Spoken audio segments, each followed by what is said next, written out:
Chapter 1. The time Apollo tried to run a music school. Hey guys, tonight we're drifting into one of those oddly specific moments in mythology, the time the Greek god Apollo, yes, the golden boy of Olympus, decided to open what was basically the ancient world's least chill music academy. So, if you're cozy in bed, maybe the room's a little dim, and your brain's starting to fog just enough to stop thinking about tomorrow, perfect. Because this story is as softly ridiculous as it gets. Now, Apollo, god of the sun, light, prophecy, poetry, and crucially for tonight, music, was one of those overachievers who probably would have been insufferable in any other context. You know the type. Talented, good-looking, can't resist reminding you of it. If Olympus had LinkedIn, his profile would be a scroll long, and he'd still find a way to humble brag about inventing the lyre. Which, by the way, he actually did, sort of. The lyre, according to myth, was technically made by Hermes. The baby Hermes, as in, fresh out of the womb Hermes, who decided his first act of life should be stealing Apollo's cattle and making a musical instrument out of a dead tortoise. Because apparently, infant criminal genius was a thing in ancient Greece. When Apollo found out, he was understandably annoyed, probably more about the cattle than the music part. But then Hermes played the lyre, and Apollo, ever the connoisseur, decided that instead of killing the baby, he'd just buy the instrument. Which is probably the most chaotic ancient trade deal ever made. So, now armed with his shiny new tortoiseshell lyre, Apollo became the divine embodiment of artistic arrogance. Music wasn't just his hobby, it was his identity. He was the self-declared CEO of all things harmonious. And because the Greeks had a deep love for drama and competition, it didn't take long before Apollo started using his divine talent to humiliate mortals and minor deities in musical contests. Which brings us to his ill-fated venture into music education, or what we might gently call Apollo's School of Unsolicited Feedback. The idea, if we can call it that, was to spread the joy of divine music to mortals. But in classic Apollo fashion, it wasn't really about joy. It was about control and validation and making sure everyone knew how good he was. The god had this belief, one that only very beautiful people seemed to have, that everyone secretly wanted to learn from him. That they would be honored just to sit in his radiant presence while he taught them the proper way to pluck a string. And for a while it worked. Mortals came from miles around. Shepherds, poets, wandering musicians, anyone who thought they had a shot at greatness. They would gather beneath the marble steps of Delphi or along the banks of the Cephissus River, where Apollo would sit, golden and glowing, probably pretending not to notice how everyone was staring at him. His lessons, though, tense. Apollo didn't do encouragement. If you missed a note, he'd probably give you a look that could curdle ambrosia. There are stories, half myth, half rumor, that some students simply stopped showing up. Others tried to flatter him by writing songs about his beauty, which worked better than practice. Because if there's one thing Apollo loved more than music, it was being reminded that he looked good while playing it. But of course, as with any overconfident teacher, Apollo eventually met that student, the one who refuses to stay in their lane. Enter Marsyas. Now, Marsyas was a satyr, half man, half goat, fully annoying. He lived out in the Phrygian wilderness, and according to legend, he stumbled across a flute that had once belonged to Athena. She had invented it, tried it out, and then thrown it away in disgust after realizing that playing it puffed up her cheeks and made her look, in her words, undivine. So the flute just lay there, waiting for the next curious soul to give it a try. Marsyas, naturally, picked it up, because who wouldn't play a god's discarded instrument in the middle of nowhere? And shockingly, he was good. Too good. The kind of good that makes you start thinking, maybe I am as talented as the gods. Which, in Greek mythology, is basically signing your own execution notice. Word of Marsyas' skill spread until it reached, you guessed it, Apollo. And Apollo, being incapable of letting anyone else shine, decided this was unacceptable. So he challenged Marsyas to a musical duel. Now, Apollo didn't just make this about talent. He turned it into a teaching moment. Think of it like the world's most vindictive masterclass. The two would perform before the Muses, the 9 divine critics who, frankly, had the patience of overworked judges on a bad season of Olympus Got Talent. Marsyas started strong. His flute playing was lively, earthy, passionate. You could practically hear the sound of wild forests and drunken celebrations. The muses nodded approvingly, maybe even tapping their celestial feet. And for a brief, fleeting moment, Marsyas looked like he might actually win. But Apollo wasn't about to let that happen. He switched things up, quite literally. He flipped his lyre upside down and played it backward. A completely unnecessary flex. Then, in a move of divine pettiness, he demanded that Marsyas do the same. Which, of course, you can't really do with a flute. And just like that, Apollo won. Technically. The myth doesn't get sleepy after this point, it actually gets quite grim, but we're going to glide over that part, because this is a bedtime story, not a trauma reenactment. Suffice it to say that Apollo's definition of constructive criticism was very sharp-edged. Still, even after that whole debacle, Apollo's reputation as a teacher didn't vanish. Mortals continued to write songs in his name. The muses still deferred to his skill. But it's said that after Marsyas, Apollo grew quieter. His music took on a somber tone. Less about showing off, more about control. The sun god's melodies became a reflection of order, perfectly balanced, perfectly cold. And perhaps that's what made his music so divine. It wasn't joyful or human or messy. It was flawless. And therefore, slightly empty. Now, as we drift further into this mythic haze, let's float gently toward another of Apollo's less than successful students. Because of course, he didn't stop after Marsyas. There was always someone new to mentor. Someone who thought they could impress the god of music. One of them was named Linus. Linus was supposedly the son of Apollo himself, born from one of the many brief and complicated relationships the god had with mortals. Which immediately meant that Linus came with expectations. Imagine being the divine equivalent of the kid who's told, "You'd better be as talented as your dad." No pressure, right? Linus was gifted, there's no denying that. He had a natural ear for rhythm, a calm composure when he played, and that kind of quiet pride that makes teachers secretly nervous. Apollo taught him everything: scales, harmonics, the theory of celestial resonance. And soon enough, Linus began composing on his own. But, and this always happens in these stories, the student started to rival the master. Linus began teaching others. He developed his own methods, his own interpretations. And when mortals started saying that Linus's music felt warmer than Apollo's, more human, more soulful, well, that was it. The god of the sun couldn't stand to be outshone by someone he'd trained. Their relationship soured. There are different versions of how it ended, but all of them share one detail. Apollo, for all his divine brilliance, couldn't handle competition, even when it came from his own child. It's an oddly human flaw, isn't it? The brightest, most gifted figures often end up trapped by their own perfection. Apollo could play anything, but he couldn't share it. Couldn't let anyone else touch the music without feeling threatened. And that, perhaps, is the real lesson of the god who tried to run a music school. Not that mortals should fear divine arrogance, but that even the gods had egos fragile enough to break on a single wrong note. Let's drift onward, then, deeper into the mythic ages, where other would-be musicians, poets, and prophets found themselves tangled in Apollo's golden strings. Some tried to impress him, others to escape him. None succeeded for long, because Apollo's school never really closed. It just became the sound of perfection echoing through eternity, beautiful, unapproachable, and always a little too bright to sleep under. Chapter 2: Orpheus and the Divine Playlist. There's a soft sadness to the story of Orpheus. Not the loud, tear-your-toga kind of tragedy, more like the slow, inevitable kind. The kind you see coming from a mile away but can't stop, because it's just too beautifully doomed. Orpheus was, by most accounts, Apollo's favorite student, which was saying something, considering how Apollo tended to collect talented mortals like they were rare vinyls. But Orpheus was different. He didn't just play music, he understood it. Not as performance or status, but as a language. The old kind. The kind that could make stones sigh and trees lean closer just to listen.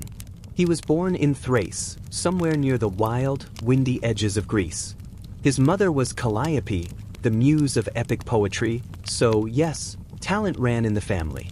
Most babies get lullabies. Orpheus probably got entire ballads in dactylic hexameter. He grew up surrounded by rhythm and rhyme, with a divine parent who probably hummed in perfect iambic pentameter while stirring porridge. When he was old enough to hold a lyre, Apollo himself appeared, or so the myths say, in one of those casual divine interventions the Greeks loved. The god handed him a lyre, golden and delicate, strung with music itself. He didn't say much. Apollo never did. Just watched, silent and expectant, as the boy strummed the strings for the first time.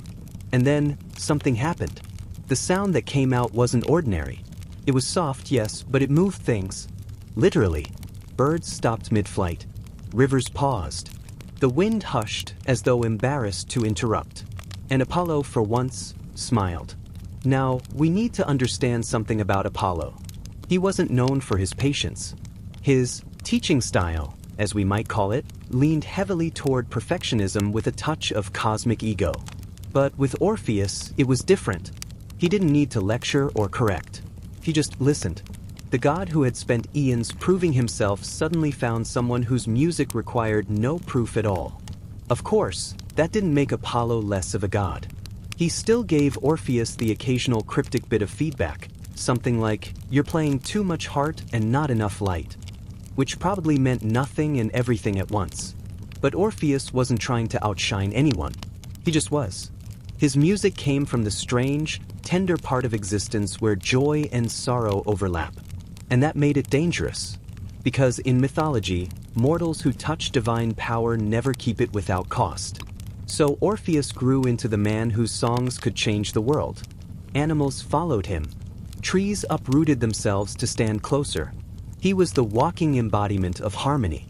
And somewhere in the background, Apollo watched, proud, and maybe a little uneasy. Because he taught Orpheus everything he knew, and Orpheus had gone further. Then came her, Eurydice. Every story about Orpheus eventually leads to her, because she's the quiet center of his tragedy. She wasn't a goddess or a nymph of particular fame. Just a mortal woman with enough grace to make the poet fall utterly, helplessly in love. And he did, completely. The kind of love that rewires the world around it. The kind of love that makes you start composing entire forests into symphonies. Their wedding was supposed to be perfect. Music, laughter, sunlight. Apollo might have even attended, watching from the edge of the clouds with that faint, unreadable expression gods wear when they know what's coming but don't intervene. Because of course, something went wrong. The myths differ on the details, but the essence is the same. Eurydice stepped on a serpent and was bitten. She died almost instantly. One moment she was dancing, the next she was gone, taken down into the underworld, that silent kingdom where even the wind didn't dare hum. Orpheus shattered. All that music, all that harmony, gone silent. His lyre hung loose at his side for days, maybe weeks, until finally he decided silence wasn't enough. He would go after her. Now, most mortals don't enter the underworld. It's not a place you just stroll into. But Orpheus had an advantage. His music. When he arrived at the entrance, he didn't demand or fight. He simply played. And the gates opened. He played for Cerberus, the three-headed guardian hound, and each head drooped like a puppy lulled to sleep. He played for the shades of the dead, who paused in their endless drifting to remember what sunlight once felt like. He even played for Hades and Persephone, the power couple of eternal gloom, and for the first time, something like mercy flickered in their eyes. So they made him a deal. He could lead Eurydice back. But, and there's always a but, he couldn't look back at her until they were both out. Simple, right? Except it wasn't. He began the ascent. Slowly, step by step, his lyre barely whispering in his hands. Behind him, Eurydice followed, silent, weightless, fragile. The path was long. Too long. The kind of silence that stretches so far it starts to break the mind. And in that endless quiet, Orpheus began to doubt. What if she wasn't there? What if Hades had tricked him? What if all he'd done, all his pleading and playing, was for nothing? He reached the edge. The first light of the world touched his face. He could almost feel the warmth again. But doubt has a way of whispering louder than faith. Turned. Just slightly. Just enough to catch her face in the half-light. And in that instant she was gone. Drawn back down, dissolving into the darkness. He didn't scream. Didn't curse the gods. He just stood there, frozen. His fingers brushed the lyre, and for the first time, no sound came out. When he returned to the surface, he wandered. Played, sometimes for himself. But the music was different now. Still beautiful, maybe even more so, but hollow. Like a song missing its final chord. Apollo found him once, sitting by a stream, staring at his reflection. He said nothing. The god didn't offer comfort. What could he say? He'd taught Orpheus everything about music, but not how to stop hearing what was lost. They say Orpheus kept playing until the world itself seemed to echo his grief. And perhaps that's why his story endures. Because somewhere beneath all the divine nonsense, the rules, the rivalries, the curses, there's just a man who loved someone enough to challenge death, and a teacher who watched him fail beautifully. That's the quiet truth of Orpheus and Apollo. One made music to prove his divinity, the other to remember his humanity. Let's float forward now, through the faint shimmer of strings and fading echoes, to another pupil of the sun god, a mortal who didn't learn music at all, but prophecy. A woman whose curse was to know the truth and never be believed. We're talking about Cassandra, Apollo's most disastrous crush. Chapter 3, Cassandra, the girl who knew too much. Cassandra was one of those mortals the gods just couldn't leave alone. She was beautiful, clever, and unlucky, which, in Greek mythology, is the trifecta of doom. She was a princess of Troy, daughter of King Priam and Queen Hecuba. You'd think that kind of royal pedigree would buy her some peace. But no, this was ancient Greece, where family drama came with divine side plots. From the start, Cassandra wasn't ordinary.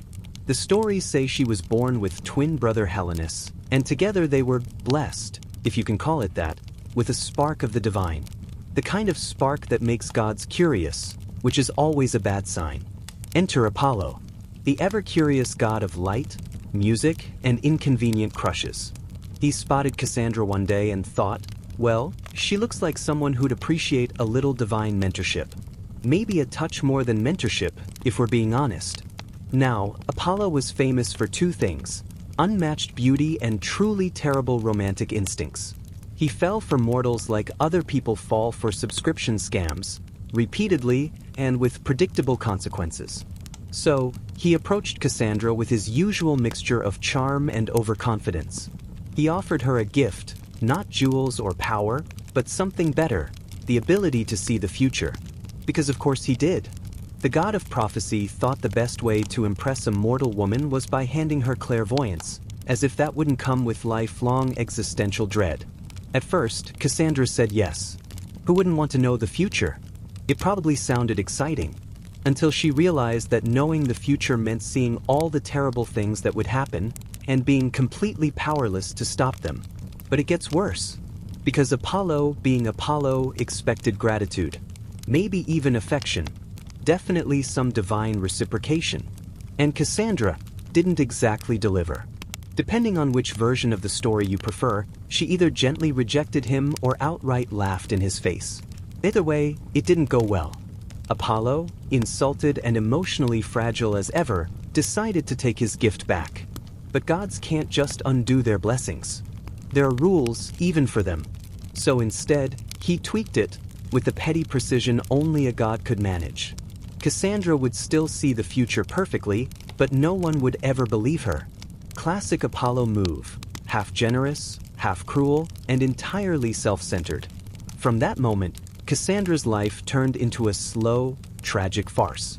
She saw everything coming, every betrayal, every war, every death, and no one listened.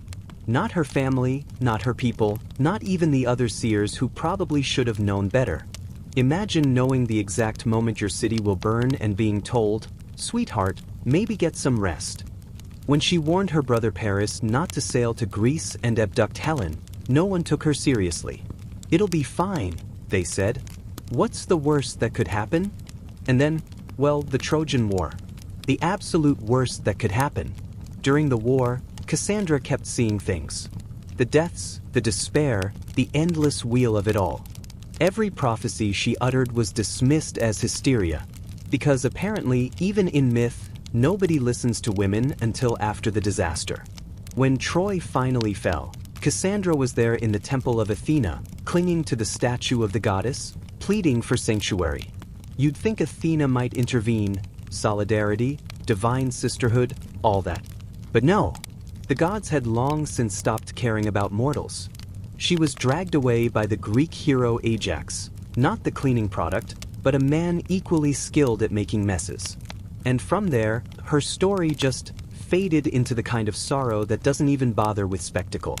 Agamemnon, the victorious king of Mycenae, took her as a concubine, which is a polite way of saying prisoner, and brought her home.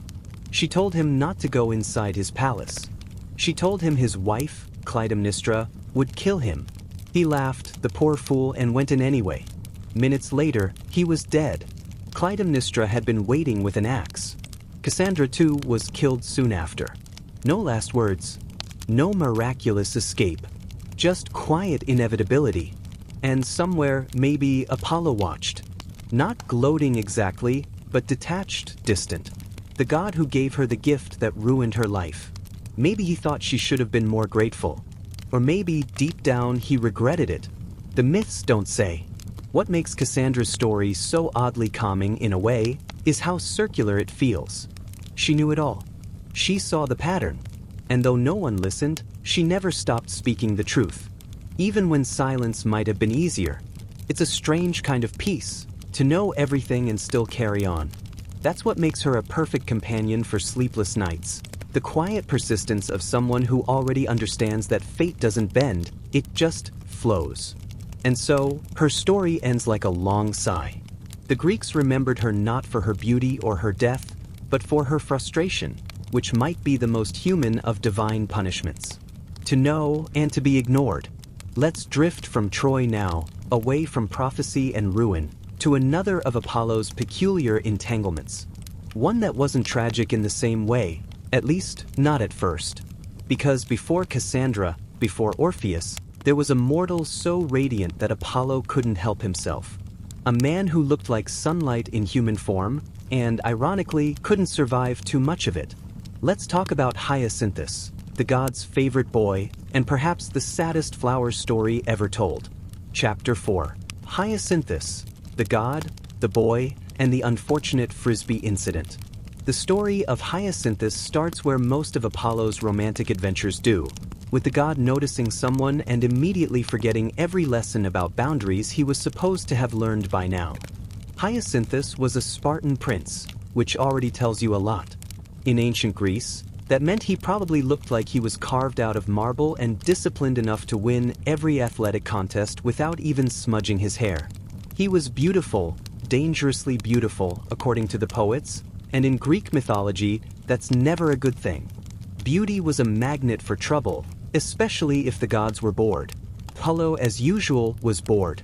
You can only shoot so many arrows of sunlight before immortality starts feeling like an endless to-do list. So when he saw Hyacinthus, he did what Apollo always did. He decided to fall in love. Now, we should pause and appreciate what that meant. Because Apollo's version of love wasn't the gentle, candlelit dinner sort. It was intense, overwhelming, the kind of attention that feels flattering right up until it becomes a divine fixation. He started showing up in Sparta constantly, teaching Hyacinthus how to throw the discus, play the lyre, and probably making sure everyone in the city knew that this mortal was his. It was part mentorship, part infatuation, and part ego trip. And here's where things get messy, Apollo wasn't the only admirer. Enter Zephyrus, the god of the west wind. If Apollo was golden sunlight, Zephyrus was the breeze that ruined your hair after you spent an hour styling it. A bit moody, a bit jealous, and very much not happy about sharing attention. Zephyrus also loved Hyacinthus, or at least he thought he did. It's hard to tell with the gods. Their emotions always come with a dash of possessive chaos. One bright afternoon, Apollo and Hyacinthus were out in the field, doing what all mythic couples seem to do, showing off their athleticism for no reason. Apollo threw the discus high into the sky, like a glowing arc of light. Hyacinthus ran to catch it.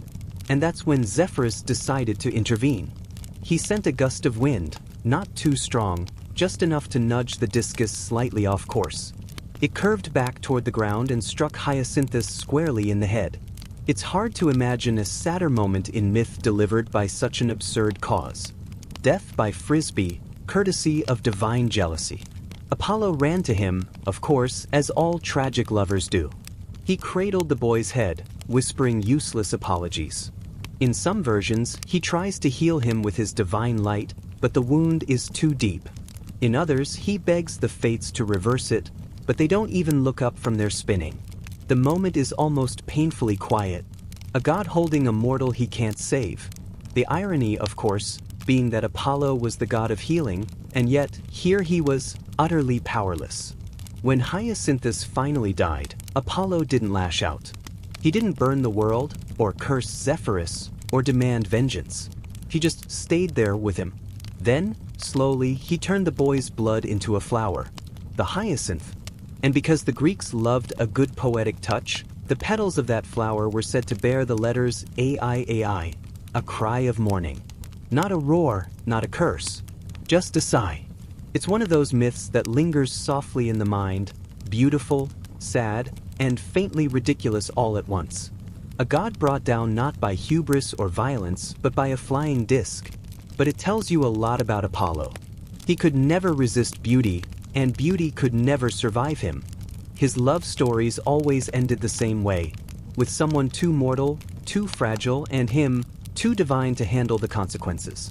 For the Greeks, this was an explanation. A myth to explain why flowers bloom briefly and then wilt. Why beauty never stays.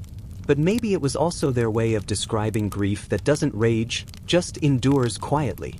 Over time, the hyacinth became one of Apollo's sacred symbols. Every spring in Sparta, the people held a festival for Hyacinthus, the Hyacinthia. It was part mourning, part celebration, because that's how the Greeks handled emotion, by turning it into ceremony. The first day was solemn, honoring his death. The second was filled with games, feasts, and songs.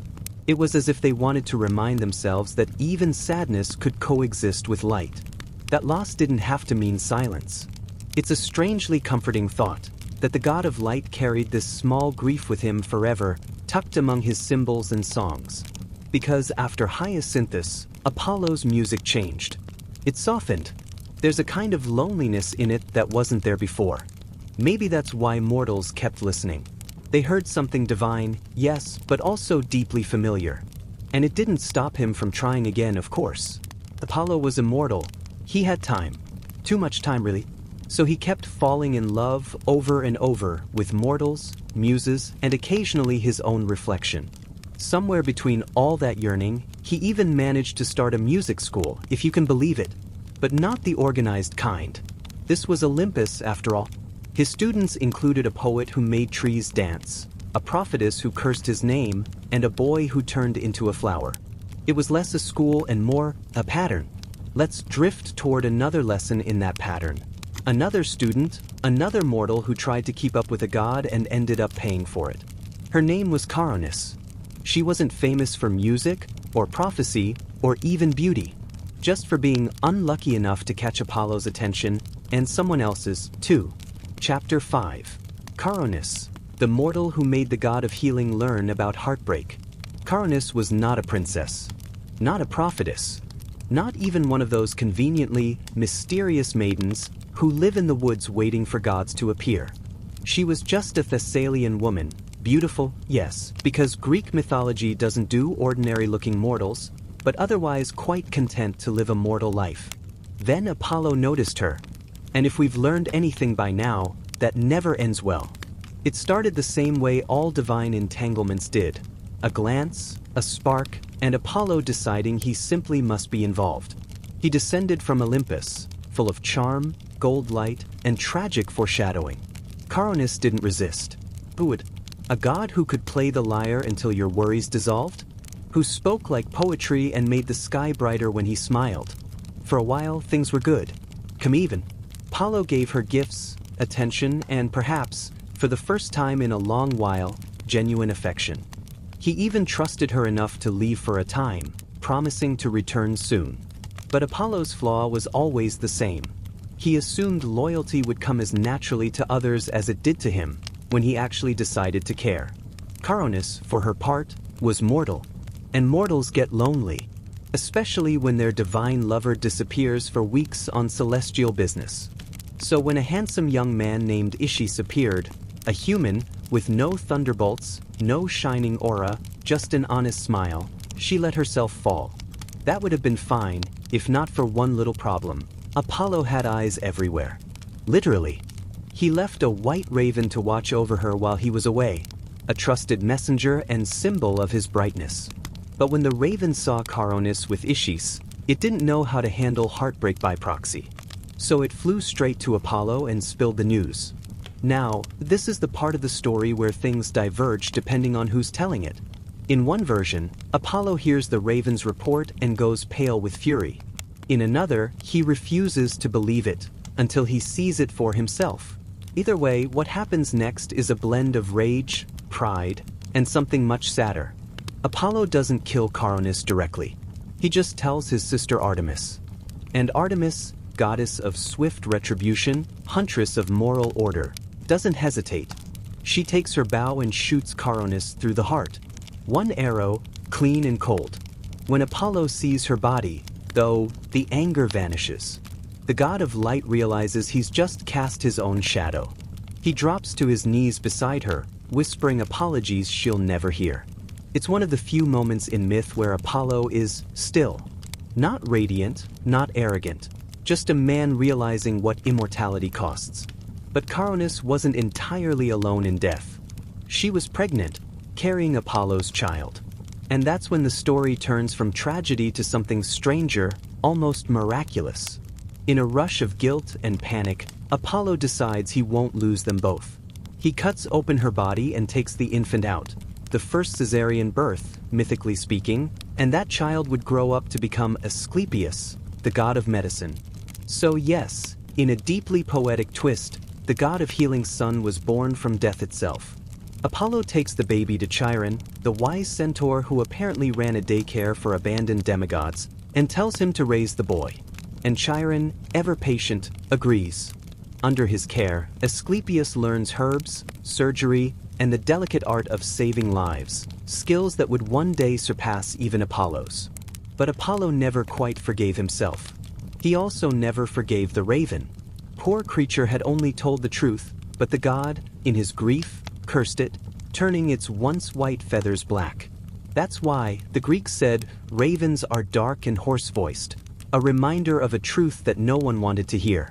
So Caronis fades from myth, a mortal woman caught in the crossfire of divine jealousy and misunderstanding. Yet her legacy endures in her son. Every temple of healing, every serpent staff, every whispered prayer to the god of medicine, all of it begins with her.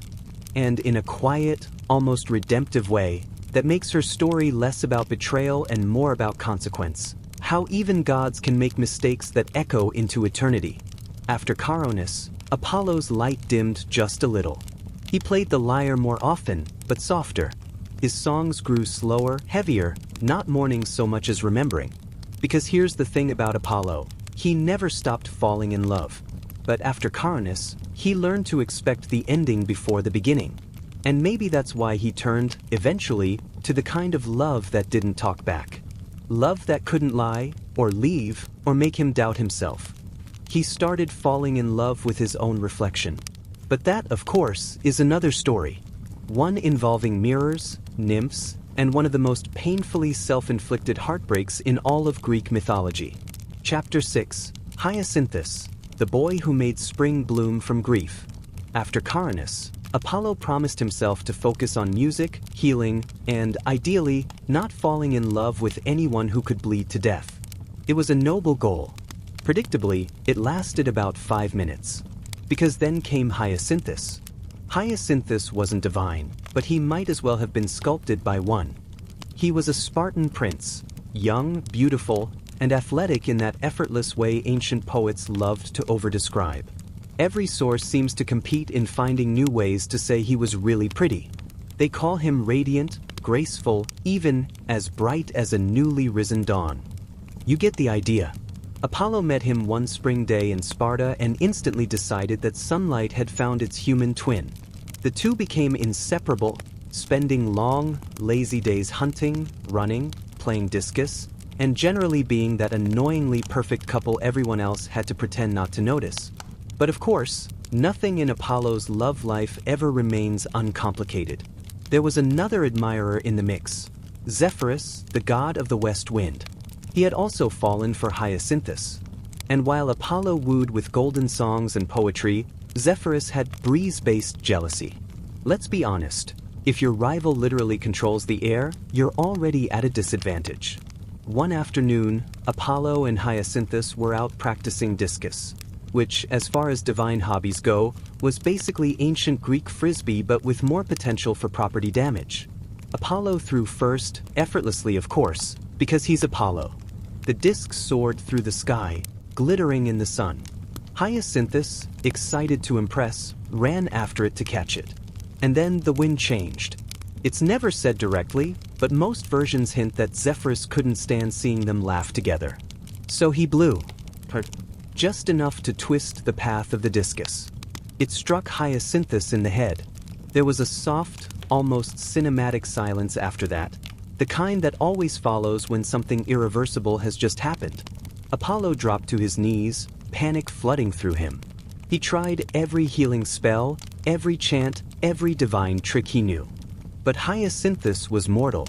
His life slipped away like sunlight fading off marble. Now, Apollo had seen death before. He'd even caused it. But this one hit differently. He didn't rage or curse or call Artemis to fix it. He just held the boy and whispered apologies until his tears fell onto the grass.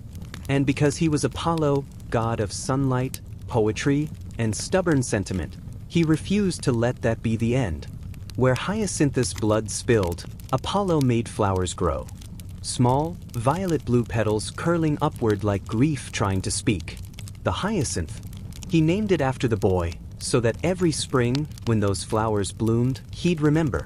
The Greeks said the petals were marked with the letters Ai, meaning alas, the eternal sigh of mourning.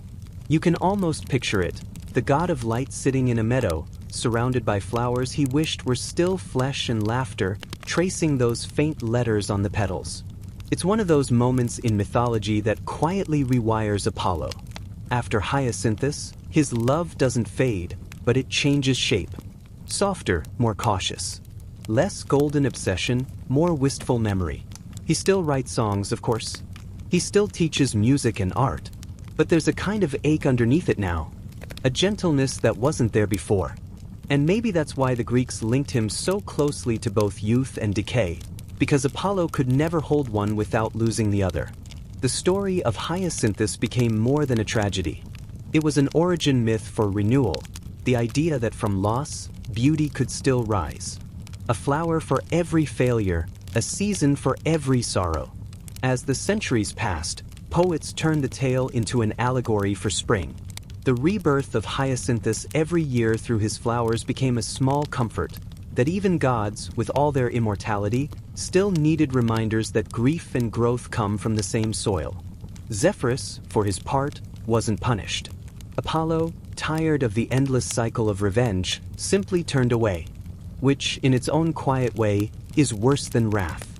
To be ignored by the god of light, to fade into the background wind you once commanded, that's a punishment of its own. And so Apollo moved on as much as a god ever could. He left behind the fields of Laconia, but every time the breeze stirred the petals of a hyacinth, he was reminded that love, like music, doesn't end, it just changes key. There's a peculiar calm in that. Maybe that's why this story feels less like heartbreak and more like a lullaby. A god learning, at last, to let go without rage, to mourn without thunder. And after Hyacinthus, that's how Apollo would love, always with one hand still reaching for what he'd already lost. Now, let's drift from that gentle Spartan meadow toward another place entirely, one filled with thrones, prophecies, and the very inconvenient consequences of divine parenthood. Because Apollo, despite his best intentions, was about to become a father again. And if you thought his relationships were complicated, wait until you meet his son, the mortal who decided to challenge fate itself. Chapter 7. Asclepius, the doctor who got too good at his job. Apollo wasn't exactly known for responsible parenting. For someone who spent so much time lecturing mortals about moderation, he somehow managed to fill the world with a surprising number of semi-divine children he barely raised. And one of those was Asclepius, the god who would one day become the face of healing, medicine, and the occasional moral headache for Olympus. Let's rewind a little. Asclepius was the child of Apollo and Harmonious, the ill-fated princess we talked about earlier, the one who didn't quite survive Hera's rage and Apollo's heartbreak. When Harmonious was burned on her funeral pyre, Apollo, in a rare moment of divine quick thinking, snatched their unborn child from the flames. Because when you're a god of medicine, apparently it's never too late to perform an emergency C-section. The baby survived. Barely. And Apollo, probably realizing he wasn't going to win Father of the Year, handed him over to Chiron, the wise old centaur, for schooling. Now, Chiron's cave was kind of the Ivy League of mythological education. Everyone who mattered seemed to have studied there. Achilles, Jason, Hercules. It was like the Mount Olympus equivalent of a very intense homeschooling program, complete with lectures on herbs, ethics, archery, and probably a few lessons on how not to anger Hera. Asclepius, though, was special. He didn't just learn medicine. He absorbed it. Herbs, anatomy, diagnosis. He took it all in like it was second nature. By the time he was grown, he was healing the sick, mending broken bones, curing blindness, and generally showing off every time someone sneezed within a 10-mile radius. Apollo was proud. For once, one of his children seemed stable. And then Asclepius did the one thing no ancient Greek should ever do. He got too good at something. Because it wasn't enough to cure diseases. Oh no. Asclepius eventually figured out how to bring people back from the dead. Depending on the version you read, he learned this from observing a snake, an animal sacred to him, bringing another back to life with an herb. Because of course snakes just carry resurrection herbs around. Ancient Greece was a wild place. So Asclepius tried it out. Then again. Soon, rumors spread. There was a man who could reverse death. Entire villages whispered his name. People came begging for their loved ones.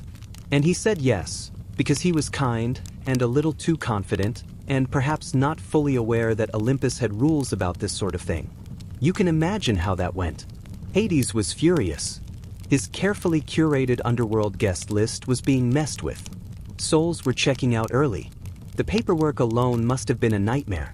He stormed up to Zeus and complained, because when the god of the dead starts losing clients, that's an economic crisis. Zeus, ever the pragmatic one, looked at the situation and decided that death itself was at stake. Literally.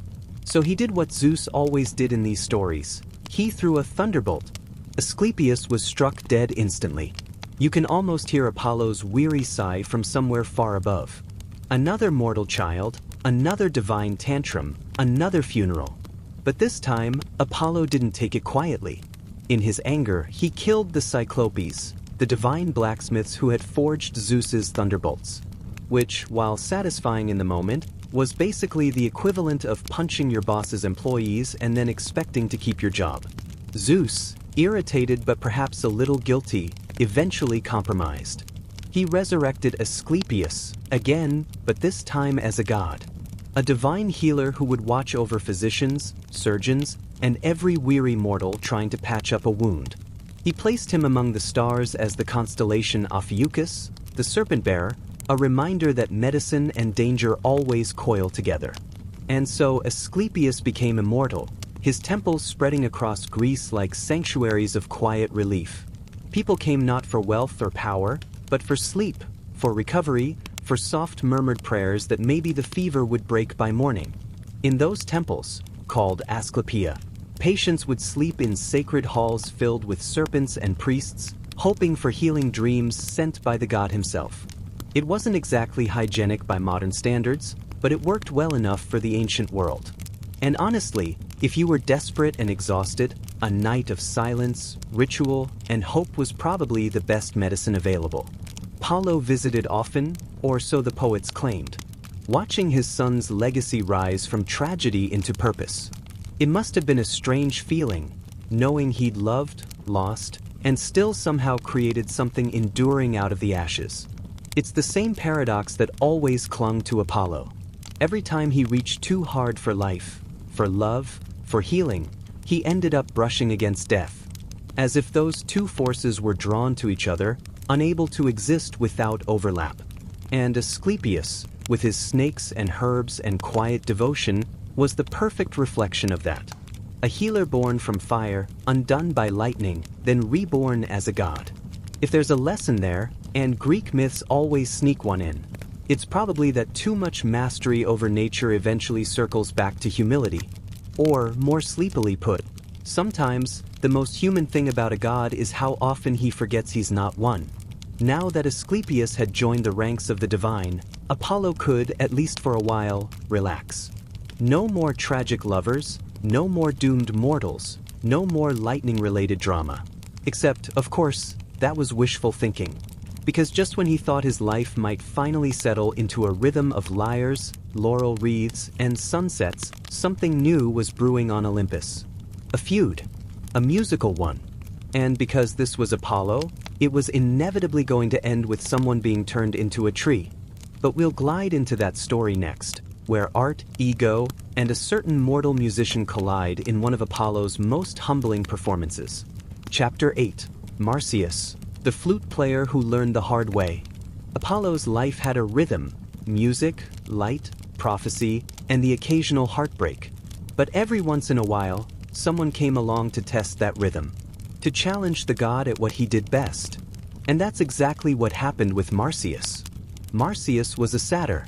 You know the type, half human, half goat, and full of mischief. He found a flute, not just any flute, but one that had been discarded by Athena herself. She'd invented it, played it, and promptly realized it made her look ridiculous, so she tossed it aside. Marsyas, naturally, picked it up, found it fun, and started playing. At first, Apollo didn't care. Satyrs playing instruments? Expected. Predictable. Annoying maybe, but harmless. But then Marsyas got good. Really good. So good that people began to say he could rival Apollo himself. Now, you have to understand Apollo. He doesn't like competition. Especially not mortal or semi-mortal competition. His music is golden, divine, perfect. And here's this goat-legged interloper strutting around, thinking he can keep up. Of course, Apollo challenged him. Or rather, Marsyas challenged him. Because what's a mortal or satyr to do when you've just discovered you can play your way into divine attention? You throw down a contest. The rules were simple. Whoever played best would win. But Apollo, being Apollo, immediately made it complicated. He didn't just play music. He infused it with sunlight, with prophecy, with echoes that made mountains sigh. Marsyas, brave or foolish depending on your perspective, responded with skill, energy, and a lot of wind through a wooden pipe. People gathered. Trees leaned in. Rivers paused. Even the birds seemed to stop chirping, as though waiting for the final note. And then Apollo introduced the twist. He said they must play their instruments while upside down. A minor detail really. If you're a satyr, Marsyas, ever confident, tried. It did not go well. The notes turned into squeaks, the rhythm collapsed, and Apollo's godly fingers danced effortlessly, sending notes soaring like sunlight. The verdict was obvious. Marsyas lost. And here comes the part of Greek mythology that makes mortals go, well, that escalated quickly. Apollo flayed him alive. That's how the myths put it. Now, in the context of this script, slow, gentle, sleep-inducing storytelling, imagine it differently. Not screaming, not frantic, just the faint echo of consequences echoing down the centuries. The story isn't about gore. It's about hubris, perfection, and the quiet inevitability of divine standards. Marsyas' mistake wasn't that he was talented. It was that he dared to challenge a god, to compete with someone whose music wasn't just sound, but cosmic order. And Apollo? He was precise. Coldly precise. A teacher punishing the student who forgot the first rule of Olympus. Some games are never meant to be won. Yet there's a subtle melancholy here too. Because in another world, Marsyas might have been celebrated for his skill, his daring, his passion. He might have been remembered as a musician who stretched the limits of what mortals could achieve. Instead, he became a cautionary tale. And that's the thing about Apollo's students. The line between brilliance and disaster is thinner than a lyre string. One wrong note, one lapse of judgment, and your history, immortalized, yes, but for all the wrong reasons. Apollo, meanwhile, returned to his lyre, softer now. A little quieter. Perhaps for the first time aware that teaching mortals, giving them light, music, prophecy, carried consequences that even a god couldn't fully predict. It's a lesson wrapped in myth that resonates quietly. Talent, ambition, and curiosity are beautiful, but they must navigate the shadows of forces greater than themselves. And as Apollo tuned his golden strings once more, the world sighed, rivers resumed, birds started to sing, and the sun dipped a little lower in the sky. We'll float next to another tale of quiet, immortal lessons. This one about Daphne, a nymph whose story gave Apollo a lesson in desire, patience, and perhaps gentle resignation. Chapter 9. Daphne, the nymph who outran a god. After Marsyas, Apollo probably thought it was time for something a little less stressful. Maybe a quiet afternoon with his lyre, a gentle sunset, and no satyrs challenging him to musical duels. But of course, Greek mythology rarely grants gods that kind of calm. Enter Daphne. She was a nymph, one of those eternally youthful, eternally cautious types who roamed forests, rivers, and groves with a kind of serene detachment. She was devoted to Artemis, which already tells you she liked independence, chastity, and long walks in the woods without interruption. A nymph who loved solitude. Perfect, right? Not if you're Apollo. Our story begins with Eros, the god of love, playing a little mischief. He shot 2 arrows, one tipped with desire, the other with rejection. Apollo, always too confident, got hit with the desire arrow. Daphne got hit with the rejection one. So immediately, Apollo fell head over heels, and Daphne wanted absolutely nothing to do with him. From that moment on, the chase began. Imagine it, a god of light, winged sandals optional, pursuing a nymph through sun-dappled forests. Apollo called out, offering gifts, flattery, poetic entreaties.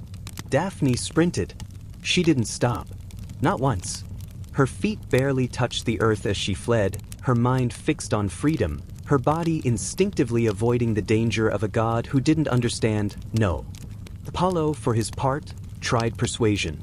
He promised love, eternal youth, admiration, even constellations named after her. Every attempt failed. Daphne wanted none of it. Her mind was set, and her feet were faster than any god could comfortably move. Eventually, with exhaustion closing in, Apollo realized he was out of options. His golden hands could not reach her. His words could not sway her. And in a moment of divine frustration, or perhaps mercy, depending on how you read it, Daphne prayed to her father, the river god Peneus. Her prayer was answered. Her feet rooted, her body transformed. Branches sprouted from her limbs. Bark wrapped around her skin. Her hair became leaves, her arms became branches. She was no longer a running nymph, no longer a mortal in danger of Apollo's persistent attention. She became a laurel tree. And Apollo, ever dramatic, didn't sulk. He claimed her as his own, but gently, in a way that only a god could. He vowed that the laurel would be sacred to him, used in crowns for victors, poets, and musicians alike. Every song, every victory wreath, every ceremonial branch was a quiet homage to the nymph who had outpaced a god. Daphne's story is a soft, lingering kind of lesson. Not about heartbreak or violence, but about limits, autonomy, and the strange ways a god learns restraint. Apollo learned, finally, if not entirely gracefully, that not all pursuit ends in possession. Some victories are quiet, subtle, and rooted firmly in the earth. And for centuries afterward, when poets crowned themselves with laurel leaves, they were remembering not a conquest, but a chase that ended in respect, transformation, and the gentle inevitability of nature. It's a tale that hums softly, the perfect companion for a long night's rest. The sun dips low, the breeze whispers through trees, and the world reminds us that some desires, no matter how godly, must be let go. Next, we'll drift into yet another story of Apollo's softer lessons, this time about a mortal boy who nearly rivaled him in music and whose fate was sealed not by violence, but by an intricate dance of talent, pride, and the quiet weight of expectation. Chapter 10. Linus, the musician who couldn't outshine a god. After Daphne, Apollo returned to his familiar domain, music. It was, in many ways, his sanctuary, a place where he could shine without the complications of love, or rivalry, or mortal heartbreak. Yet even here, as with all things divine, peace was fleeting. Enter Linus. Linus was a boy renowned for his musical talent. Some said he was the son of one of Apollo's own muses. Others claimed he was born with music in his very bones. Either way, he played the lyre so beautifully that the gods themselves paused to listen. And, predictably, that caught Apollo's attention. At first, Apollo tried to mentor him. He offered guidance, gentle instruction, and the occasional golden chord. Linus, young and brash, absorbed it quickly. He was gifted, shockingly so, and soon he began to rival Apollo in skill. Not fully, of course. A god can never be fully rivaled, but close enough to make the sun god slightly uneasy. And there's the crux of the story. In Greek mythology, the closer a mortal gets to a god's domain, the thinner the line becomes between admiration and rivalry. And in music, that line is measured in notes, in timing, in the subtle magic of sound. Linus, encouraged by his own talent and perhaps a little pride, began to challenge Apollo publicly. Competitions were held. Crowds gathered. Rivers paused to hear the melodies echo through the valleys. Apollo, ever the perfectionist, felt that familiar stir of divine frustration. He wanted to nurture the boy, but also, quietly, to remind him who truly ruled music. Eventually, it came to a duel of skill.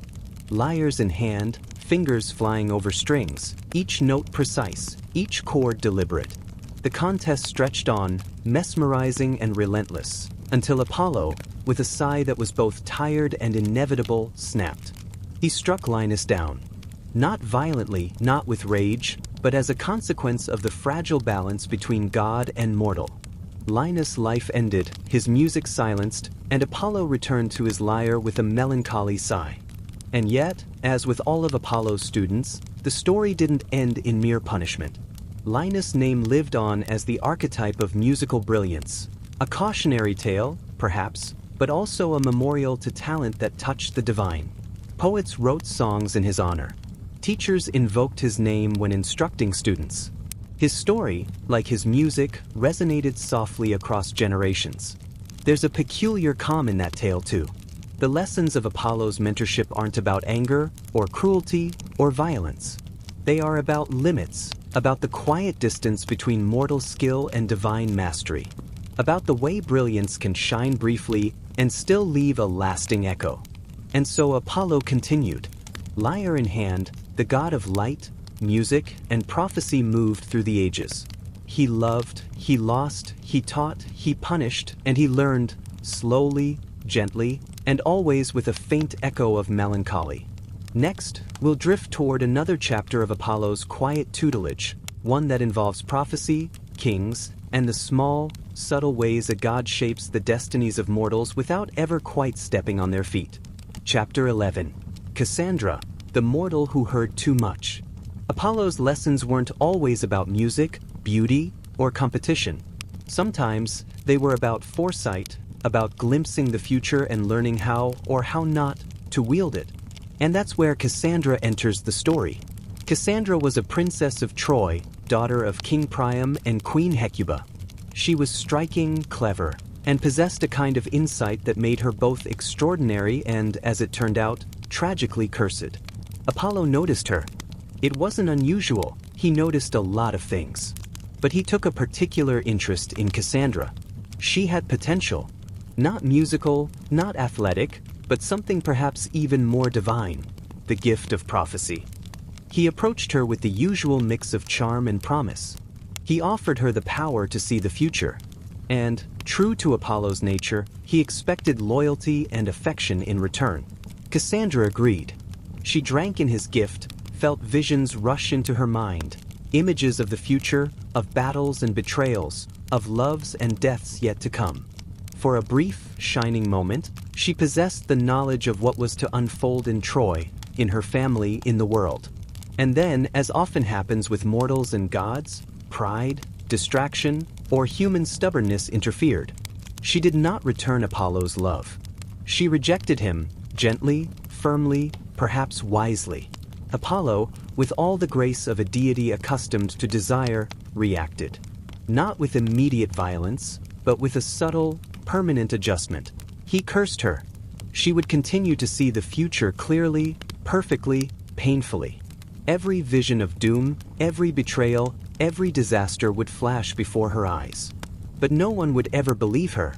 It was an unusual kind of punishment. No mortal bleeding, no dramatic death, just the quiet torment of truth ignored.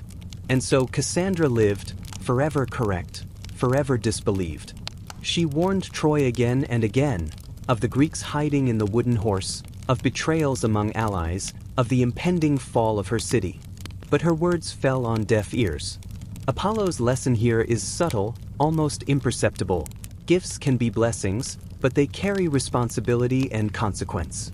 To possess knowledge without influence is a quiet torment.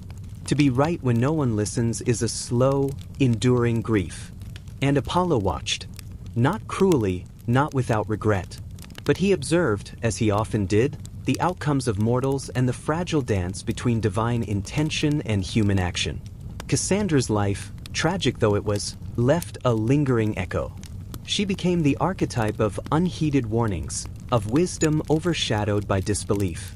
And in a gentle, melancholic way, she reminded mortals, and perhaps even gods, that foresight is a gift as heavy as any weapon, as demanding as any lesson, and as isolating as any love that cannot be returned. Apollo moved on.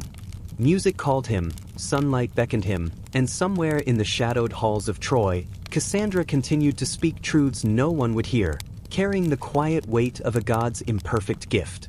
Next, we will drift into yet another gentle, somber tale, one of mortal ambition, divine oversight, and the muted heartbreak that comes from seeking perfection in a world where even gods cannot control everything. Chapter 12. Niobe, the queen who learned pride can be quietly deadly. After Cassandra, Apollo's attention shifted again, as it often did, from the subtle lessons of prophecy to the quieter tragedies of human emotion.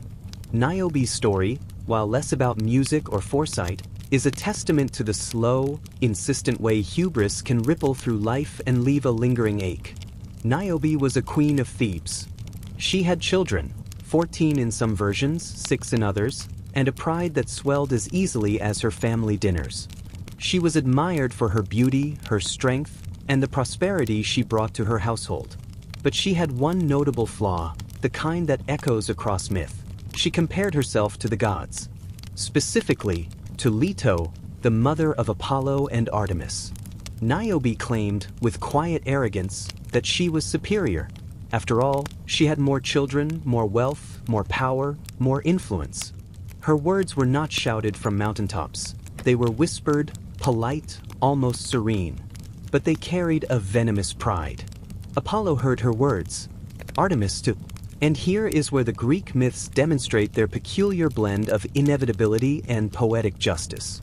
The children of Niobe, lovely and mortal though they were, became the instruments of divine retribution. Apollo, precise and deliberate, took aim. Not with the fury of a god storming down in a rage, but with the calm, methodical efficiency of one correcting a misalignment in cosmic order. He struck Niobe's sons down.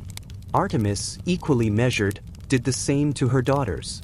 One by one, the children fell, leaving Niobe to grasp the full weight of her hubris. But mythology, as always, is never simple. Niobe was not destroyed physically. She remained a living monument to grief. The texts describe her transformation as almost imperceptible at first, sorrow pressing in, voice trembling, limbs heavy. Eventually, she turned to stone. Not a violent petrification, but a slow, sad crystallization of pride and pain, leaving her as a statue weeping eternally. The lesson is subtle, gentle even if you allow it to be. Pride, in excess, has consequences. But those consequences are not always loud or violent. Sometimes they are slow, unrelenting, a quiet weight pressing upon the heart. Apollo, having performed his role, returned to his routines. He played his lyre, tended to his prophecies, guided mortals, and occasionally sighed at the complexity of human emotion. Niobe's grief was a soft reminder that even a god's precision cannot erase the natural consequences of mortal choices. And as the years passed, the story of Niobe became less about punishment and more about reflection. Her figure in stone, weeping eternally, reminded travelers, poets, and kings alike that humility is a gentle necessity, a quiet companion to ambition, beauty, and power. And so Apollo, having observed the slow, deliberate unfolding of grief, continued onward, his music carrying a faint melancholy through the forests and valleys, a lullaby for the weary, a soft echo of lessons learned through sorrow. Next, we'll drift into a tale of mortal desire, divine interference, and the subtle lessons of moderation, the story of a prince whose charm nearly outpaced his caution. Chapter 13. Admetus, the king who bargained with fate. After Niobe's quiet tragedy, Apollo turned his attention once more to mortals, though this time the lesson would be less about pride or prophecy and more about mercy, patience, and the strange intricacies of life and death. Admetus was a king of Phaerae, a man of some distinction and mild charm. He was clever, respected, and, importantly, favored by Apollo for reasons that were never fully explained, perhaps because the gods saw in him a kind of ordinary humanity that needed gentle guidance. At one point, Apollo served as Admetus' companion, living among mortals as he often did to learn, teach, and occasionally meddle. Together, they tended to the king's affairs, managing the household, solving disputes, and enjoying quiet conversations at sunset. Apollo, for all his godly detachment, seemed to find this mortal life almost soothing. It was during this time that Admetus learned he was destined to die young. A prophecy, subtle yet unyielding, foretold the end of his life. Unlike other tales where death arrives with sudden thunder or dramatic plagues, this one was quiet, inevitable, and looming. Apollo, for his part, could not allow fate to proceed entirely unchecked. He offered Admetus a bargain. If he could find someone to die in his place, his own life could be spared. Admetus, both clever and fortunate, returned home and approached his household. His parents, however, were too proud or too stubborn, unwilling to sacrifice themselves. But his wife, Alcestis, understood the quiet weight of love and duty in a way that transcended mortal fear. She agreed. The act was not heroic in the dramatic sense, not the kind of moment that fills temples with applause. It was calm, deliberate, and sorrowful. Alcestis walked toward her fate with gentle resolve, knowing her choice preserved the life of her husband. Apollo, watching, felt a subtle ache, a mixture of admiration and sorrow. He orchestrated events quietly, ensuring that when death arrived, it would not linger too long. Eventually, Heracles intervened, bringing Alcestis back from the underworld, a soft restoration that carried neither fanfare nor wrath, just relief and a faint, lingering sadness. The story of Admetus is gentle, instructive, and almost lullaby-like. It teaches that love sometimes requires quiet sacrifice, that fate is not always loud or violent, and that even gods can find satisfaction in orchestrating mercy rather than punishment. Apollo's presence throughout was soft, guiding, almost parental, a god learning the delicate balance between intervention and restraint. His lessons here are subtle. Life, death, love, and duty are intertwined, and the greatest acts are sometimes the quietest. As twilight descended over Phaerae and the palace hummed with soft candlelight, Apollo retreated once more to his music, lyre in hand, reflecting on the mortality he had glimpsed and the fragile, enduring courage of those who lived fully, even in the shadow of destiny. Next, we will drift into the story of a mortal woman whose intellect and cunning drew the attention of Apollo himself, a tale of subtle rivalry, gentle lessons, and the quiet consequences of cleverness. Chapter 13. Admetus, the king who bargained with fate. After Niobe's quiet tragedy, Apollo turned his attention once more to mortals, though this time the lesson would be less about pride or prophecy and more about mercy, patience, and the strange intricacies of life and death. Admetus was a king of Phaerae, a man of some distinction and mild charm. He was clever, respected, and, importantly, favored by Apollo for reasons that were never fully explained, perhaps because the gods saw in him a kind of ordinary humanity that needed gentle guidance. At one point, Apollo served as Admetus' companion, living among mortals as he often did to learn, teach, and occasionally meddle. Together, they tended to the king's affairs, managing the household, solving disputes, and enjoying quiet conversations at sunset. Apollo, for all his godly detachment, seemed to find this mortal life almost soothing. It was during this time that Admetus learned he was destined to die young. A prophecy, subtle yet unyielding, foretold the end of his life. Unlike other tales where death arrives with sudden thunder or dramatic plagues, this one was quiet, inevitable, and looming. Apollo, for his part, could not allow fate to proceed entirely unchecked. He offered Admetus a bargain. If he could find someone to die in his place, his own life could be spared. Admetus, both clever and fortunate, returned home and approached his household. His parents, however, were too proud or too stubborn, unwilling to sacrifice themselves. But his wife, Alcestis, understood the quiet weight of love and duty in a way that transcended mortal fear. She agreed. The act was not heroic in the dramatic sense, not the kind of moment that fills temples with applause. It was calm, deliberate, and sorrowful. Alcestis walked toward her fate with gentle resolve, knowing her choice preserved the life of her husband.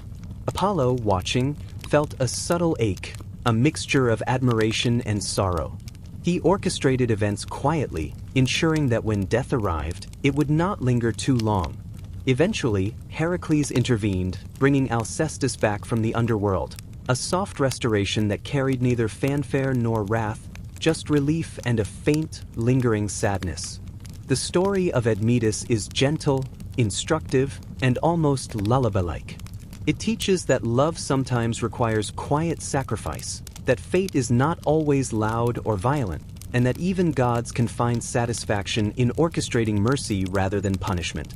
Apollo's presence throughout was soft, guiding, almost parental, a god learning the delicate balance between intervention and restraint.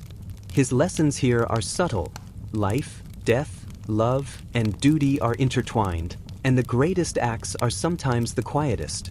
As twilight descended over Phaerae and the palace hummed with soft candlelight, Apollo retreated once more to his music, lyre in hand, reflecting on the mortality he had glimpsed and the fragile, enduring courage of those who lived fully, even in the shadow of destiny.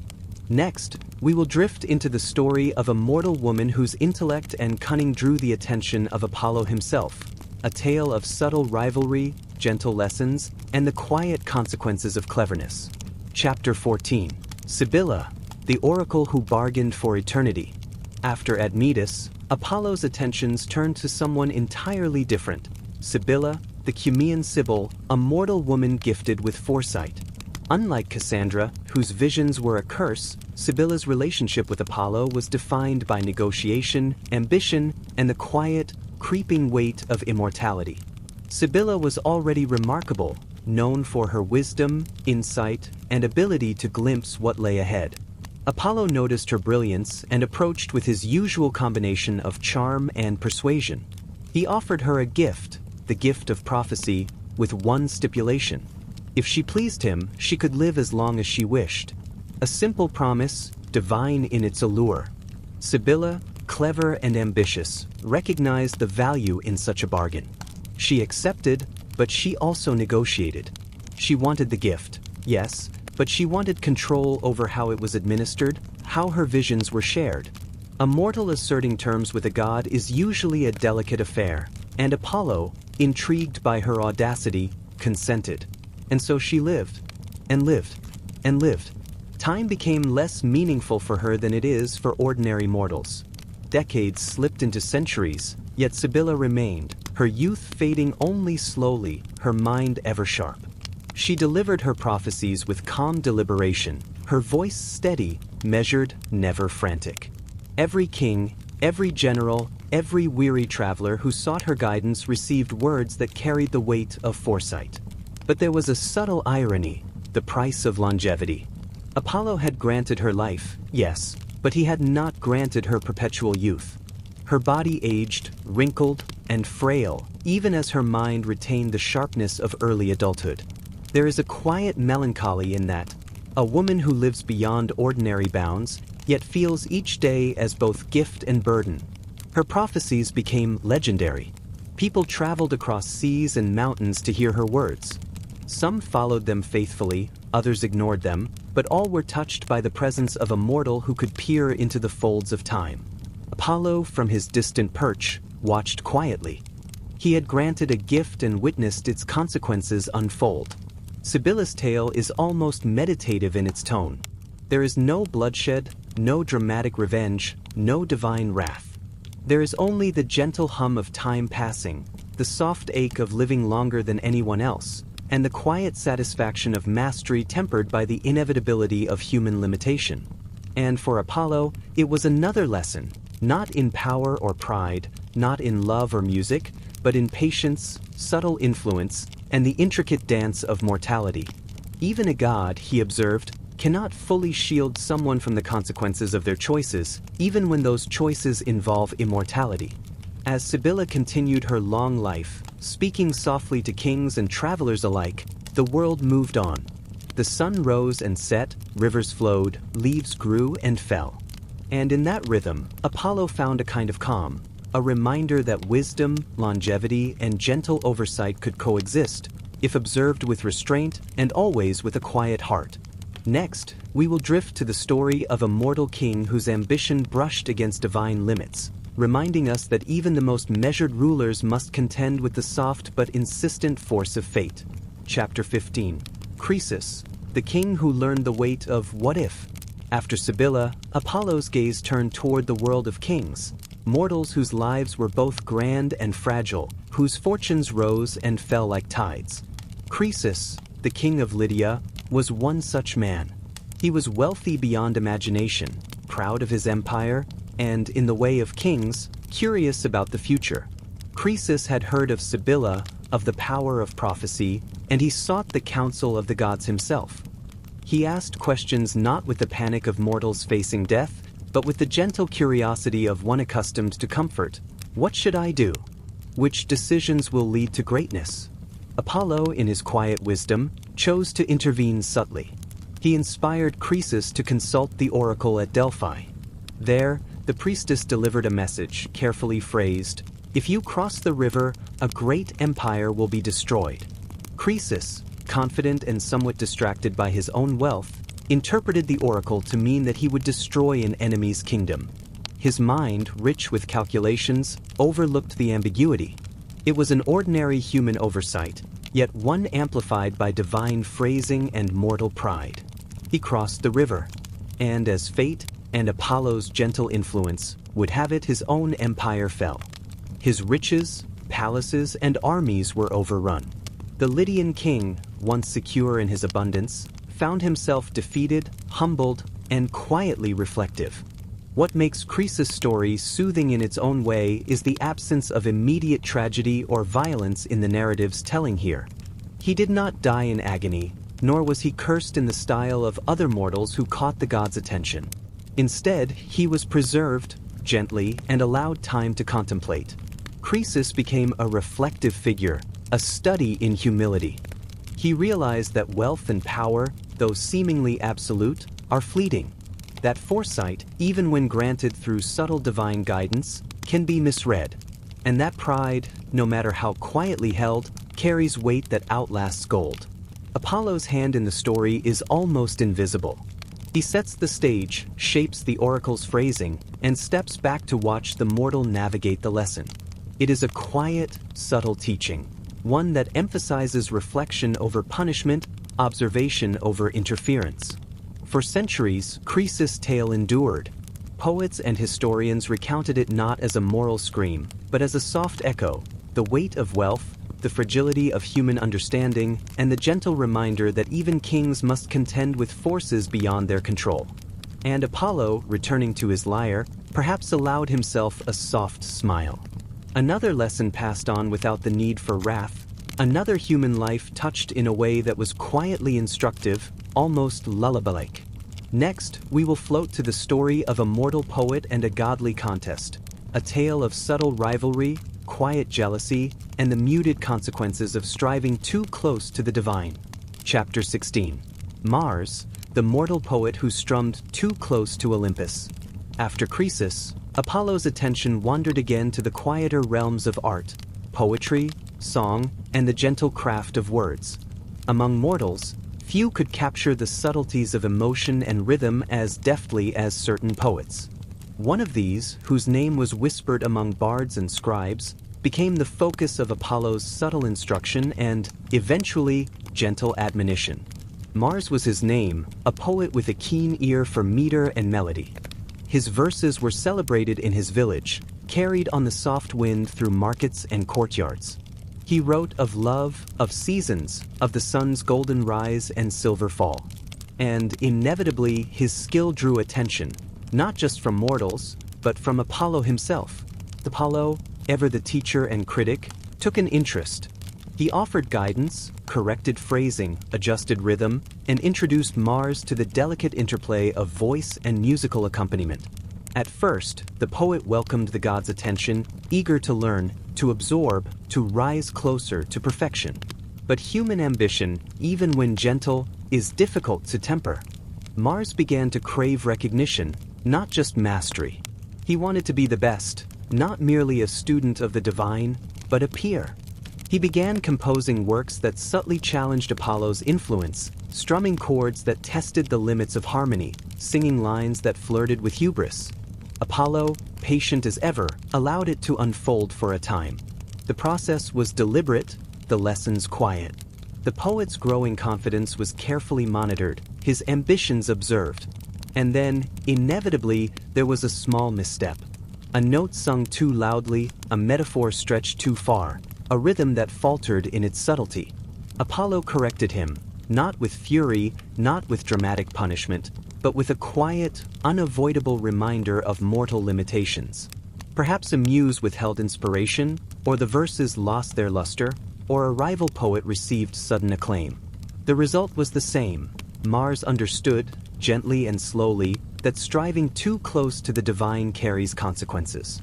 The story of Mars is less about punishment and more about humility, reflection, and the soft boundaries between mortal talent and divine mastery. Apollo's role is subtle, part mentor, part observer, part guiding hand, demonstrating that perfection, while alluring, is a quiet, patient pursuit. And in the lull of quiet evenings, as Mars set down his lyre and gazed at the sky, the soft echoes of Apollo's lessons lingered. Talent is beautiful, ambition is natural, but wisdom resides in recognizing the distance between aspiration and the gentle inevitability of limits. Next, we will drift into a story of mortal kings, quiet rivalry, and the subtle lessons learned when human pride collides with the divine. A tale that hums softly, inviting reflection and gentle sleep. Chapter 17, Oedipus, the king who couldn't escape the whisper of fate. After Mars, Apollo's attention returned to the quiet tragedies of human ambition and mortality. Oedipus, king of Thebes, is a figure whose life hums softly with inevitability, a tale of foresight, choice, and the gentle, persistent weight of destiny. Oedipus was born to Laius and Jocasta, rulers of Thebes. Before his birth, a prophecy was delivered. He would one day kill his father and marry his mother. A subtle, haunting forecast, delivered with calm words and solemn tones, yet carrying the inexorable pressure of fate. His parents, in their quiet panic, attempted to avert destiny. They left him exposed as an infant, trusting that mortality's limits would erase the threat. And for a while, perhaps, it seemed to work. Oedipus was discovered, adopted, and raised elsewhere, the threads of prophecy gently hidden from him. But as with all things touched by Apollo's influence, fate has a soft persistence. Oedipus, unknowingly, moved through life with careful steps that only seemed ordinary. Each decision, each path chosen, wove him closer to the prophecy's quiet fulfillment. He solved the riddle of the Sphinx, a feat of intellect and calm reasoning. Cities cheered. Kingship was his. And yet, beneath the applause, the soft current of inevitability flowed. Oedipus' very success, his intelligence, his determination, brought him gently, inexorably toward the truth. When the realization came, the quiet, devastating understanding that he had, despite every effort, fulfilled the prophecy, there was no dramatic lightning, no thunderclap of divine wrath. The tragedy was intimate, subdued, a slow unraveling of identity and perception.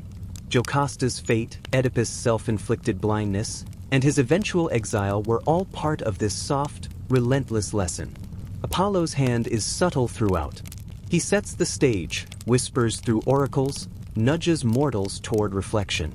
His influence is quiet, pervasive, shaping the contours of fate without ever raising his voice. The lesson for Oedipus, and for the listener, is gentle but profound. Some truths are inescapable, and understanding, while painful, is a necessary companion to life. And so Oedipus walked into the hills, guided by memory and remorse, his life a soft echo of choices, chance, and divine suggestion. Apollo observed, not with anger, but with quiet melancholy. There is wisdom in inevitability, the gods seemed to note, and even kings must learn that some forces, however gentle, cannot be outrun. Next, we will drift into another story of mortal ambition tempered by divine oversight. A tale of a queen whose soft cunning and quiet determination invited both favor and gentle reprimand from the gods. Chapter 18, Clytemnestra, the queen who walked between duty and desire.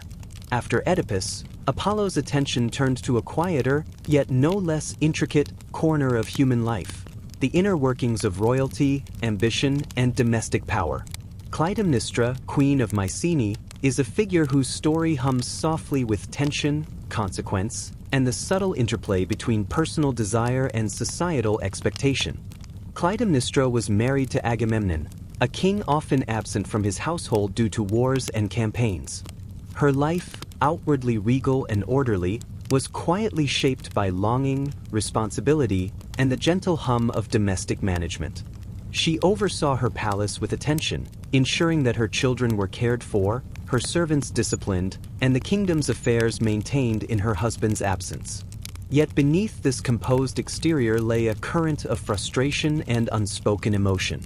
Agamemnon's long absences, coupled with the burdens of rulership and the faint sting of neglect, created a slow, simmering tension. Clytemnestra was clever, attentive, and aware, not reckless, but deliberate. Every decision she made carried the weight of strategy, careful thought, and subtle persuasion.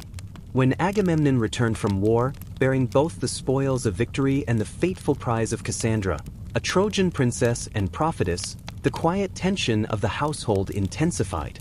Clytemnestra's response was measured, strategic. She managed the palace, the courtiers, and her own reputation with a careful hand, while the undercurrent of her personal grievances and ambitions persisted. Apollo's presence in this narrative is barely perceptible but essential.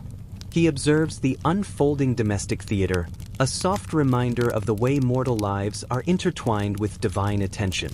Clytemnestra's cleverness, her calculated patience, and her ability to navigate subtle power dynamics become lessons in quiet strategy, the delicate art of influence without overt confrontation. Her story eventually reaches a gentle crescendo, not in violent outbursts, but in the inevitability of choices fully realized. The whispers of resentment, the careful orchestration of her household, and the strategic patience she maintained all converge, creating a tableau that is both instructive and melancholy. The lesson here is quiet yet enduring. Power and desire, when balanced with awareness and subtlety, can shape outcomes even in a world watched by gods. Clytemnestra demonstrates that the soft application of influence, like a gentle current shaping a riverbank over time, leaves lasting impressions. Apollo, observing, strums his lyre softly, noting the human capacity for both patience and ambition. In the gentle rhythms of palace life, the soft interplay of power and desire, there is a quiet, meditative lesson for those willing to listen. Next, we will drift into the story of a mortal who courted divine favor through music, patience, and careful reflection. A tale of ambition, modest success, and the quiet acknowledgement of Chapter 19, Orpheus, the musician who chased the shadows of loss.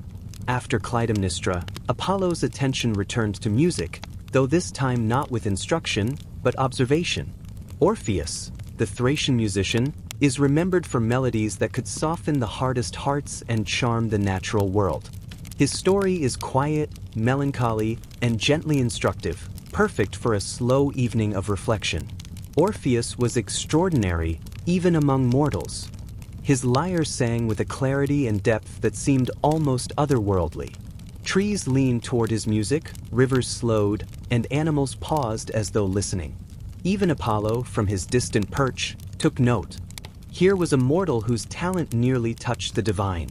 His life, however, was shaped not only by music, but by loss. Eurydice, his beloved, became the quiet center of his existence. Their bond was deep, tender, and profoundly human. And yet, fate, as it often does in these gentle tales, intervened softly but inexorably. Eurydice died not violently, but in a moment of quiet misfortune. A snake's bite, a misstep, a brush with mortality that left Orpheus bereft. His grief was profound, measured, and patient in its unfolding. He did not rage, he did not storm the heavens. He simply walked to them. Orpheus descended into the underworld with his music, soft notes resonating through the silent, shadowed halls. His melodies were calm, deliberate, persuasive, a gentle insistence rather than loud command. Hades and Persephone listened.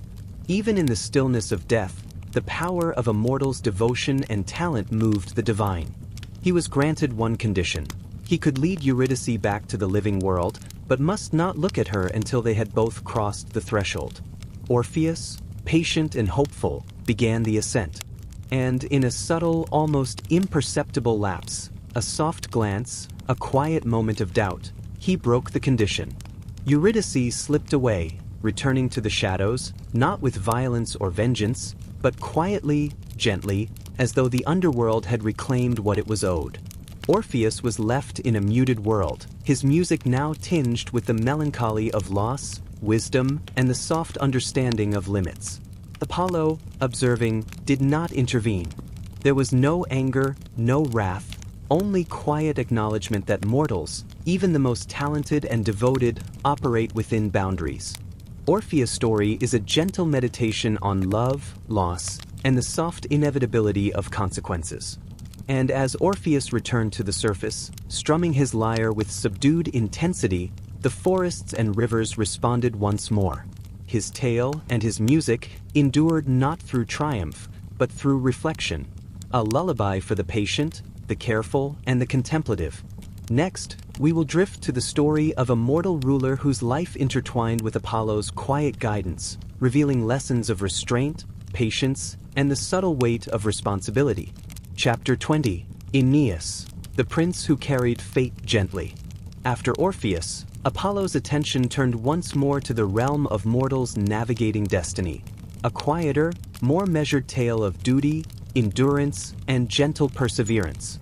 Aeneas, the Trojan prince, is remembered not for rash heroics, but for the soft, patient unfolding of obligation and consequence.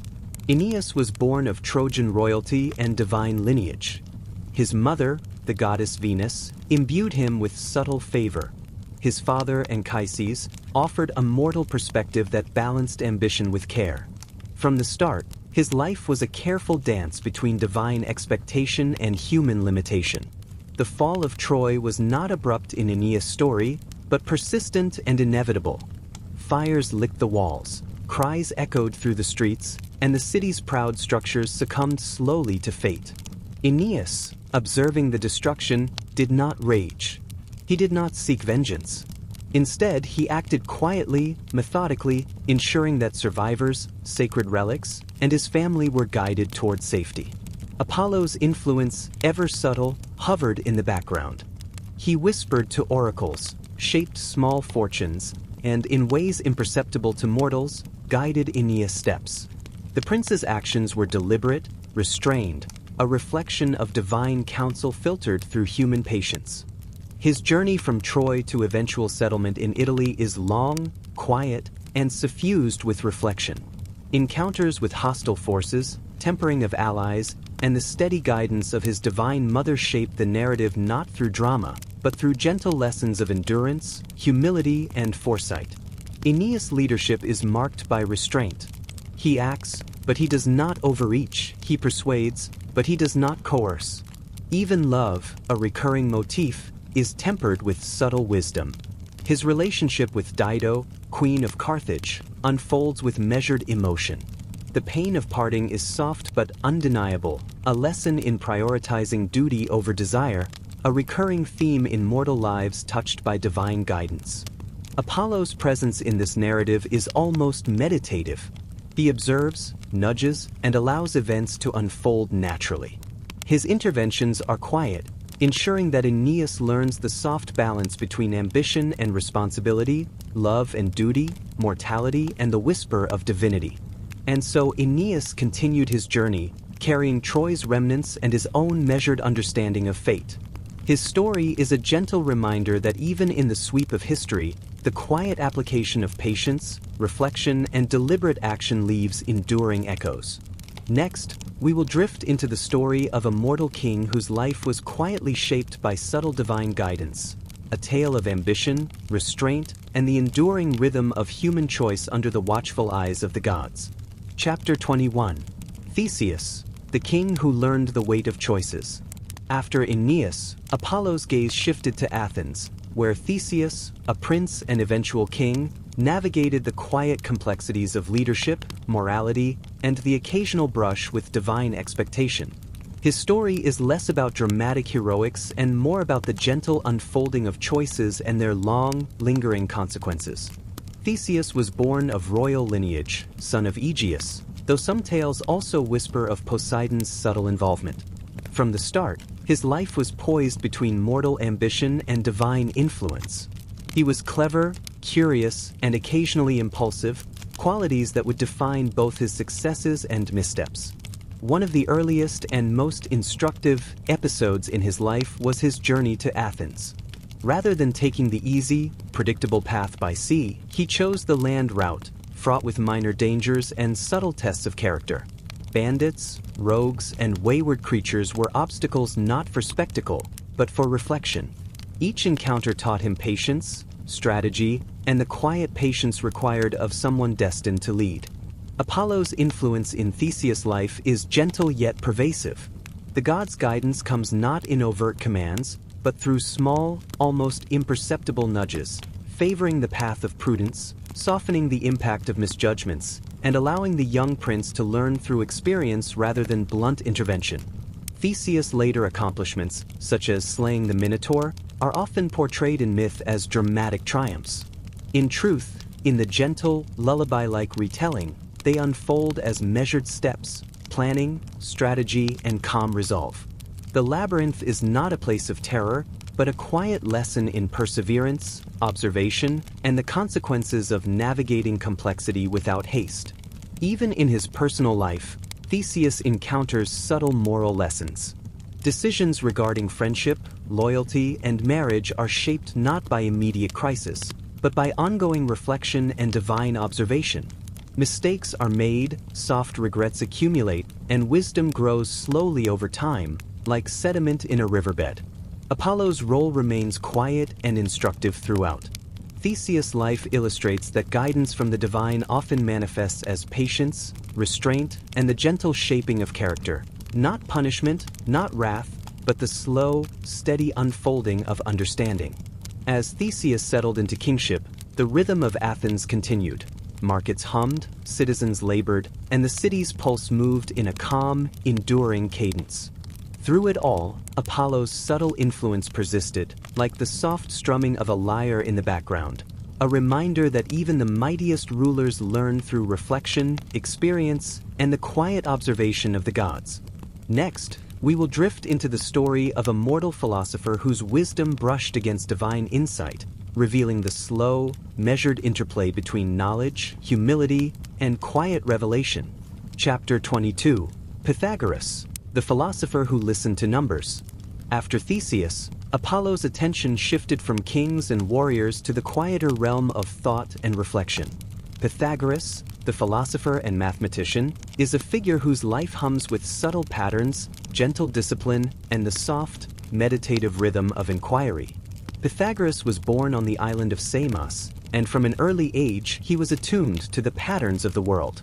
He observed the stars, the waves of the sea, the rising and falling of seasons. For him, life was a quiet symphony, numbers its gentle notes, and the universe a composition to be understood slowly, patiently, and with care. Apollo's influence in this story is understated, but present. The god of music, harmony, and light has always been associated with the mathematical order of the cosmos.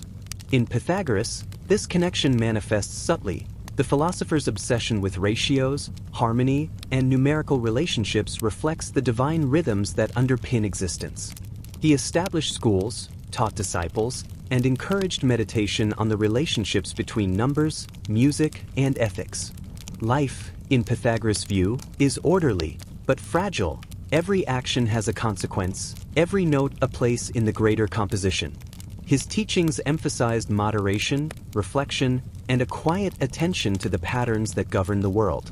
Pythagoras' dietary habits, daily routines, and rituals all reflected this philosophy. He moved carefully, spoke deliberately, and listened attentively, whether to music, nature, or conversation. His life was not dramatic. It was measured, thoughtful, and almost hypnotically calm. Each day was an exercise in patience, observation, and gentle discipline. Even his famous discoveries, the relationships in musical scales, the ratios of geometric figures, the harmony of spheres, unfolded slowly, deliberately, almost meditatively. The world revealed its secrets in quiet whispers, not loud proclamations, and Pythagoras learned to listen. Apollo's lesson here is subtle. Wisdom often arrives through patience, reflection, and careful observation. The divine does not always intervene with force. Sometimes it manifests in the gentle nudges that align perception, insight, and action. And so Pythagoras continued, teaching, contemplating, and moving through life with deliberate calm. His work left a soft echo that influenced generations, a reminder that understanding, like music, unfolds gently when approached with quiet attention. Next, we will drift into the story of a mortal healer whose compassion and observation brought solace, a tale of medicine, patience, and the quiet art of caring in the shadow of divine influence. Chapter 23. Hippocrates, the healer who measured life softly. After Pythagoras, Apollo's attention lingered on mortals who sought to understand and preserve life itself. Hippocrates, the physician from Kos, exemplifies a calm, measured approach to human frailty, observation, and gentle intervention. Hippocrates lived in a world where medicine was often intertwined with superstition, ritual, and the unpredictable whims of both mortals and gods. Yet he approached healing with curiosity, patience, and careful attention. He observed symptoms, noted patterns, and sought natural explanations for the ailments that touched his patients. Apollo, as the god associated with healing, subtly guided Hippocrates. Not with overt miracles or dramatic cures, but with quiet inspiration, a sense of rhythm in the body, the balance of humors, the gentle connection between cause and effect. His presence encouraged careful listening, deliberate action, and the cultivation of empathy alongside intellect. Hippocrates' approach was methodical. He advised moderation in diet, gentle exercise, and attention to environmental factors. Illness, in his philosophy, was not merely a punishment or whim of the gods, but a natural occurrence to be understood and addressed with patience. He taught disciples, sharing knowledge slowly, emphasizing observation over speculation, and cultivating the practice of medicine as both art and science. His famous oath, later refined, was less a dramatic pledge and more a quiet commitment to do no harm, to respect life, and to act with measured care. Even when faced with epidemics, injuries, or the suffering of the vulnerable, Hippocrates maintained a calm, steady presence. He did not rush, he did not yield to panic. Each treatment, each decision, unfolded gently, a quiet reflection of the belief that life, like music or mathematics, follows patterns that patience and attention can reveal. Apollo's lesson, once again, is subtle. Influence can be soft, guidance can be imperceptible, and the most enduring impact often comes from consistent, measured care rather than dramatic intervention. Hippocrates' life and work became a gentle legacy, a reminder that understanding, observation, and quiet action can ripple outward, bringing calm, knowledge, and preservation where chaos might otherwise prevail.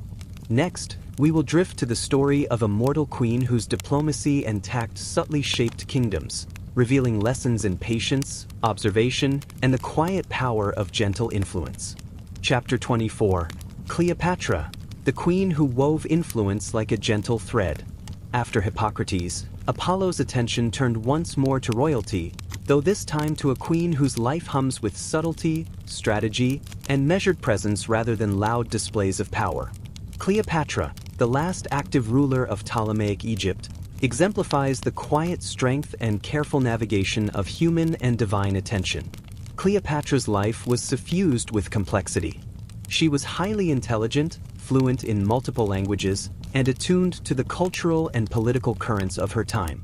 Her kingdom, rich in history and resources, demanded constant attention. Every decision she made had consequences that rippled through families, courts, and foreign powers. Apollo's subtle influence is almost imperceptible here. There is no overt divine intervention, no dramatic miracles to steer her course. Yet the pattern of her life, her ability to charm, to negotiate, to survive in a world where empires shifted like sand, reflects the soft shaping hand of a god who values strategy, observation, and calculated patience. Cleopatra's alliances with Julius Caesar and later Mark Antony were not mere affairs of the heart or flattery. They were carefully calibrated decisions, balancing personal safety, political ambition, and the survival of her people. Her charisma was gentle, persuasive, and precise, a tool honed through awareness rather than impulse. Even her public persona, the ceremonial grandeur and rituals, was meticulously managed. Every appearance, every speech, every gesture carried meaning, conveying stability, wisdom, and measured authority.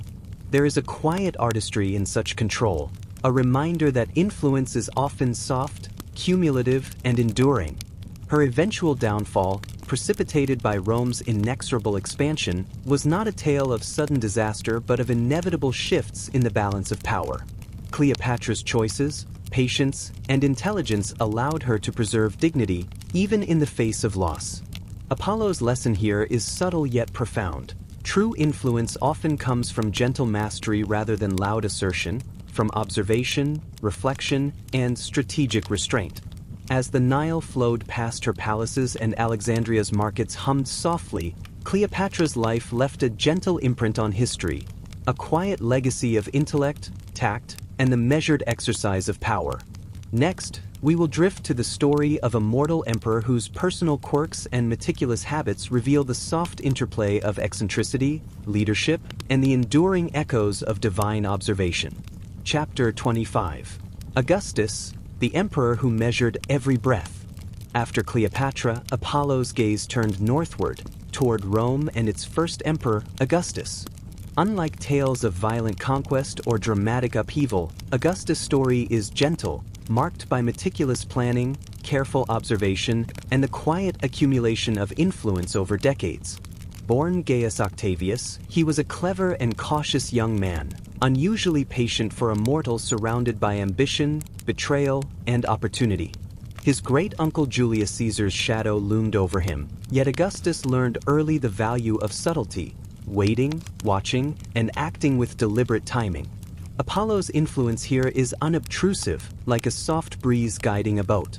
The young Octavius was attuned to timing, moderation, and the rhythms of human behavior, skills that aligned with the god's quiet lessons about restraint, observation, and strategic patience. He did not rush into decisions, he allowed events to unfold, intervening where subtlety mattered most. As he consolidated power, Augustus cultivated the image of a gentle, stabilizing ruler. His reforms, in administration, religion, and infrastructure were gradual, measured, and calculated. Even in matters of personal behavior, he displayed a careful self-discipline, structuring daily routines, attending to social rituals, and ensuring that public perception reflected wisdom rather than force. Augustus' private life, though quieter than the annals of kings and queens, held its own subtleties. He navigated family intrigues, succession concerns, and personal losses with a calm that often belied the pressures of his position. Each choice, each action, was observed, weighed, and subtly guided by the underlying patterns of human behavior, a reflection of divine influence operating in quiet, imperceptible ways. Under his reign, Rome transitioned from republic to principate, a transformation achieved not through dramatic confrontation alone, but through patient persuasion, careful structuring, and an awareness of the soft currents that move human societies. Apollo's lesson resonates here. Influence, patience, and subtle guidance can shape empires as profoundly as force or spectacle. As Augustus moved through his days, attending Senate meetings, reviewing policies, walking quietly among gardens and temples, his life demonstrates the quiet power of careful planning, measured action, and the enduring impact of thoughtful leadership. The empire's heartbeat, steady and soft, mirrors the rhythm of a lyre in the distance, a gentle reminder of divine observation and mortal diligence. Next, we will drift into the story of a lesser-known queen whose intellect and quiet tenacity shaped her people's destiny, revealing lessons in diplomacy, foresight, and the gentle art of leadership. Chapter 26, Boudica, the queen who stirred winds quietly. After Augustus, Apollo's attention turned to the misty lands of Britannia, where Boudica, queen of the Iceni, navigated the subtle currents of leadership, resistance, and the soft power of influence. Her story is less about loud battle cries and more about the careful, deliberate shaping of people's loyalty and morale. Boudica was a widow, yet far from diminished by grief or circumstance. She inherited not only her husband's title but the responsibility of guiding her people amid the growing reach of Rome. Her strength lay not in brute force alone, but in measured strategy, careful persuasion, and the quiet understanding of human nature. Apollo's influence is present, as always, in subtle ways. The god of prophecy and foresight whispers through signs, timing, and the rhythms of events, offering guidance not with thunder, but through the soft shaping of opportunity. Boudica, attuned to these currents, navigated her circumstances with patience and prudence. Her decisions, while eventually leading to rebellion, unfolded with a deliberate cadence. She inspired her people through speeches, actions, and symbolic gestures that emphasized unity, resilience, and shared purpose. There was no need for dramatic spectacle. Her power resonated in the quiet trust she cultivated among her followers. Even in the eventual clashes with Roman forces, the focus is less on gore or chaos and more on the tension of strategy, the careful deployment of resources, and the interplay of human choices under pressure. Her leadership demonstrates that courage can be quiet, moral authority can be subtle, and the impact of a ruler is often measured in the loyalty and spirit she fosters. Apollo's lesson in Boudica's story is consistent. Influence need not be loud to be profound. Observation, reflection, and the delicate shaping of circumstance can yield results as enduring as the most celebrated triumphs. As the forests and rivers of Britannia hummed softly around her, Boudica's life remains a gentle meditation on resilience, foresight, and the quiet art of guiding others. The wind in the trees carries the echoes of her leadership, firm, deliberate, and softly enduring. Next, we will drift into the story of a poet-priest whose devotion and patience intertwined with divine guidance, revealing lessons in humility, contemplation, and the gentle passage of time. Chapter 27, Hesiod, the poet who catalogued the cosmos.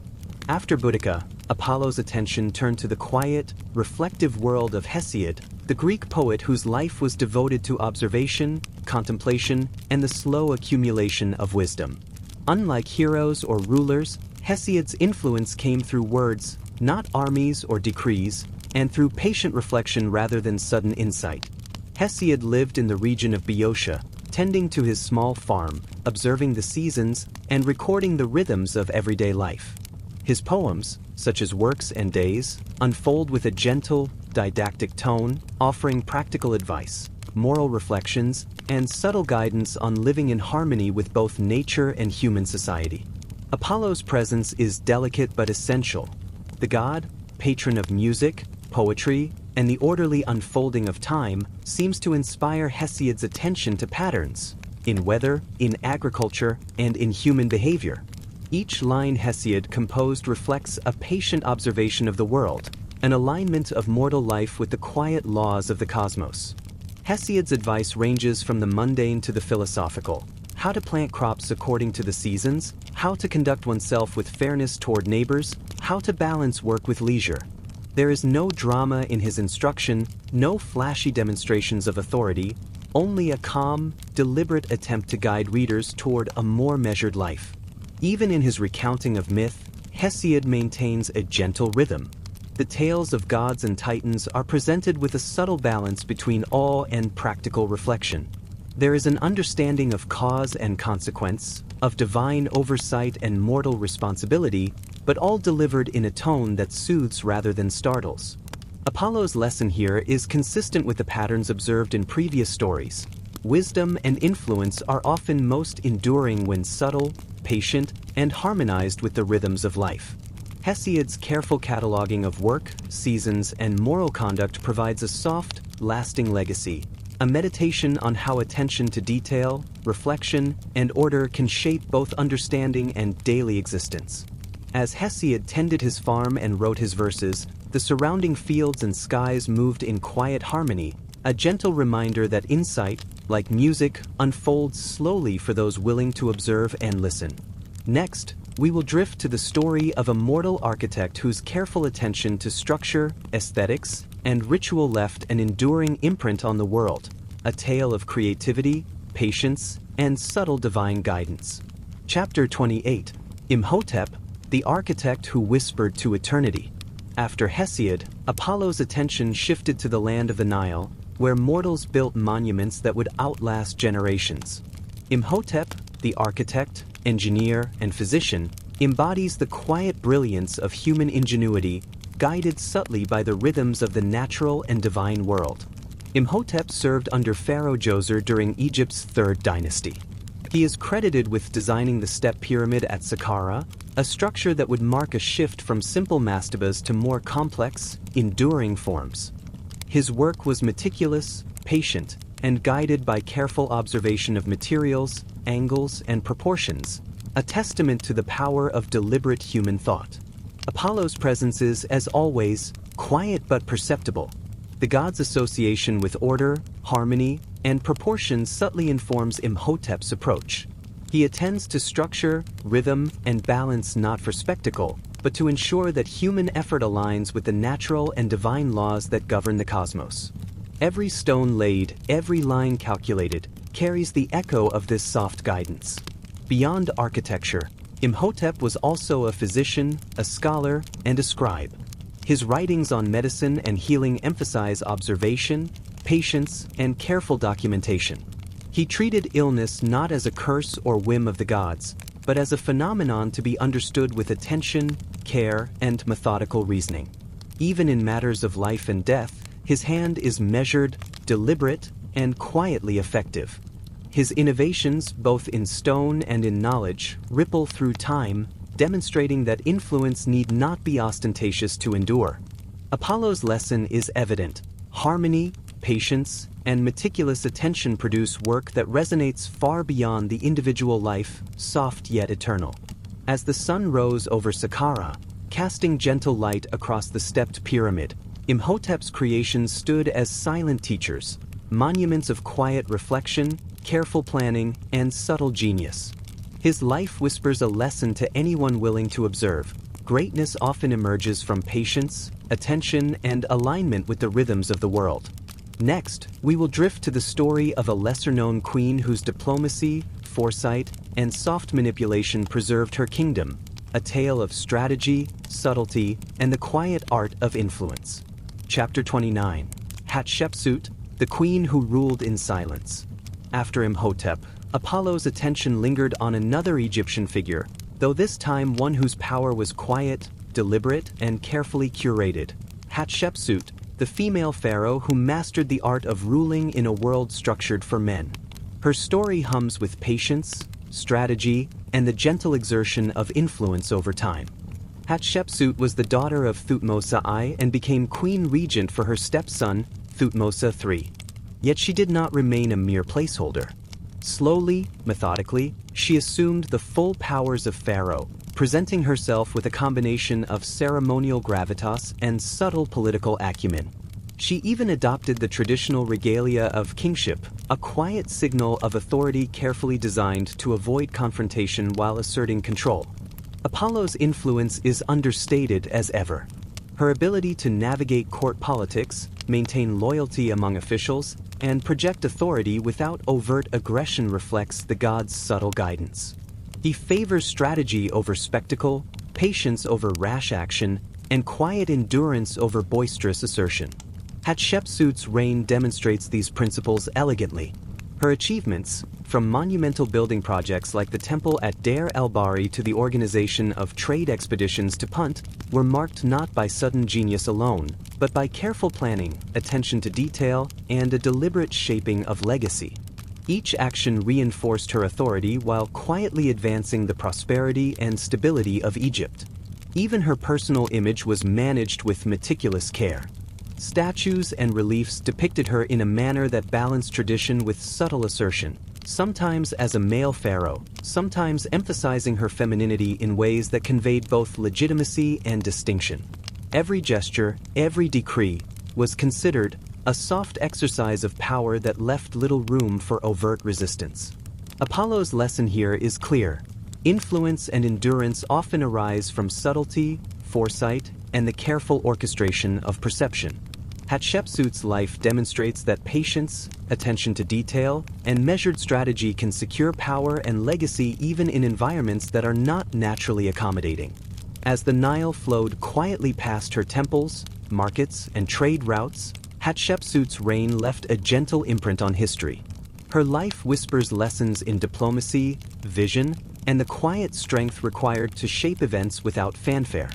Next, we will drift into the story of a scholar whose devotion to writing and observation preserved knowledge across centuries, a tale of patience, subtle influence, and the enduring power of recorded thought. Chapter 29. Hatshepsut, the queen who ruled in silence. After Imhotep, Apollo's attention lingered on another Egyptian figure, though this time one whose power was quiet, deliberate, and carefully curated. Hatshepsut, the female pharaoh who mastered the art of ruling in a world structured for men. Her story hums with patience, strategy, and the gentle exertion of influence over time. Hatshepsut was the daughter of Thutmose I and became queen regent for her stepson, Thutmose III. Yet she did not remain a mere placeholder. Slowly, methodically, she assumed the full powers of pharaoh, presenting herself with a combination of ceremonial gravitas and subtle political acumen. She even adopted the traditional regalia of kingship, a quiet signal of authority carefully designed to avoid confrontation while asserting control. Apollo's influence is understated as ever. Her ability to navigate court politics, maintain loyalty among officials, and project authority without overt aggression reflects the god's subtle guidance. He favors strategy over spectacle, patience over rash action, and quiet endurance over boisterous assertion. Hatshepsut's reign demonstrates these principles elegantly. Her achievements, from monumental building projects like the temple at Deir el-Bahari to the organization of trade expeditions to Punt, were marked not by sudden genius alone, but by careful planning, attention to detail, and a deliberate shaping of legacy. Each action reinforced her authority while quietly advancing the prosperity and stability of Egypt. Even her personal image was managed with meticulous care.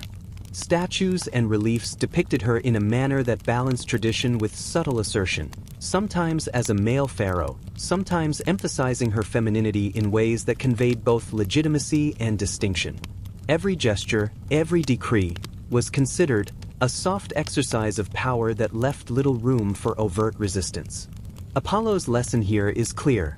Influence and endurance often arise from subtlety, foresight, and the careful orchestration of perception. Hatshepsut's life demonstrates that patience, attention to detail, and measured strategy can secure power and legacy even in environments that are not naturally accommodating. As the Nile flowed quietly past her temples, markets, and trade routes, Hatshepsut's reign left a gentle imprint on history. Her life whispers lessons in diplomacy, vision, and the quiet strength required to shape events without fanfare. Next, we will drift into the story of a scholar whose devotion to writing and observation preserved knowledge across centuries, a tale of patience, subtle influence, and the enduring power of recorded thought. Chapter 30. Zhang Heng, the scholar who listened to the heavens. After Hatshepsut, Apollo's attention drifted east, to the gentle rhythms of Han China, where Zhang Heng, an astronomer, mathematician, and inventor, moved quietly through life, observing, recording, and calculating the patterns of the cosmos. His story is less about dramatic action and more about patience, reflection, and the careful cultivation of knowledge. Zhang Heng spent his days studying the skies, noting the positions of stars, the cycles of planets, and the subtle movements of the moon.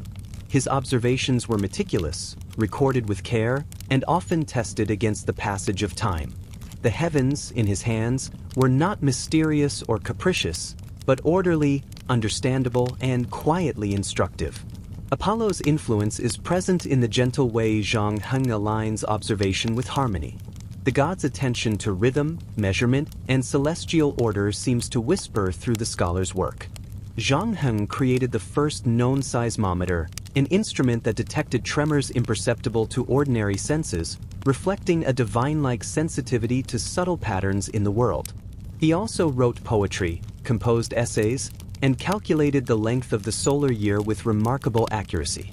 Each endeavor was approached with calm diligence, careful reflection, and an awareness of the broader patterns connecting human life to the cosmos. There is no rush in his accomplishments. Each discovery, each invention, is a meditation on order, patience, and insight. Even in moments that might have tempted haste or ego, Zhang Heng maintained quiet humility. His innovations were tools to understand and serve, rather than to impress or dominate. Apollo's lesson resonates here. True mastery often unfolds in the slow accumulation of understanding, in the careful alignment of observation, intellect, and practical application. As Zhang Heng charted the skies and recorded his measurements, the world below continued in quiet rhythm. Rivers flowed, trees swayed, and markets hummed softly. His work endures not because it was flashy or immediate, but because it reflects a patient, harmonious engagement with both nature and the divine.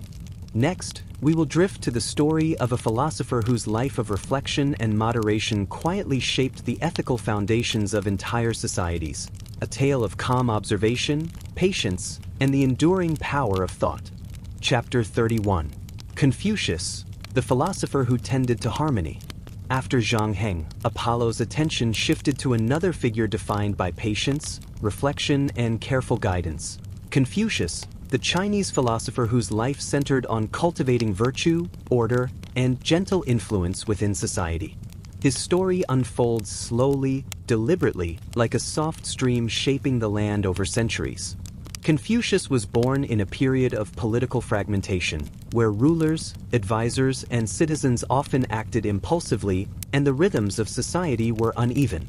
From a young age, he observed carefully, listening to elders, noting patterns in human behavior, and quietly reflecting on how harmony might be restored. His method was gentle, not forceful. He taught by example, conversation, and measured persuasion. Apollo's subtle influence is evident here in the philosopher's emphasis on balance, rhythm, and proportion. Confucius urged patience, ritual, and attentiveness to the natural order of relationships. He believed that even small acts of propriety, respect, and reflection could ripple outward, aligning the social world with a quiet sense of cosmic and moral harmony. His life was marked by travel, teaching, and consultation with rulers. At each court, he moved with patience, offering advice without coercion, letting insight work softly over time. When rulers ignored him, he did not lash out. He withdrew or waited, understanding that wisdom's effects are often gradual and unseen. Confucius codified principles of conduct, filial piety and civic responsibility, not as rigid rules enforced by fear, but as habits cultivated with care, observation, and reflection.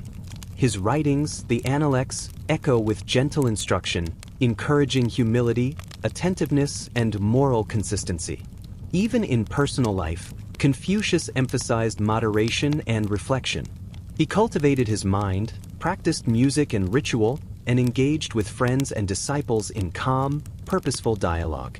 His impact was not sudden or dramatic, but enduring, like the soft shaping of riverbanks over centuries.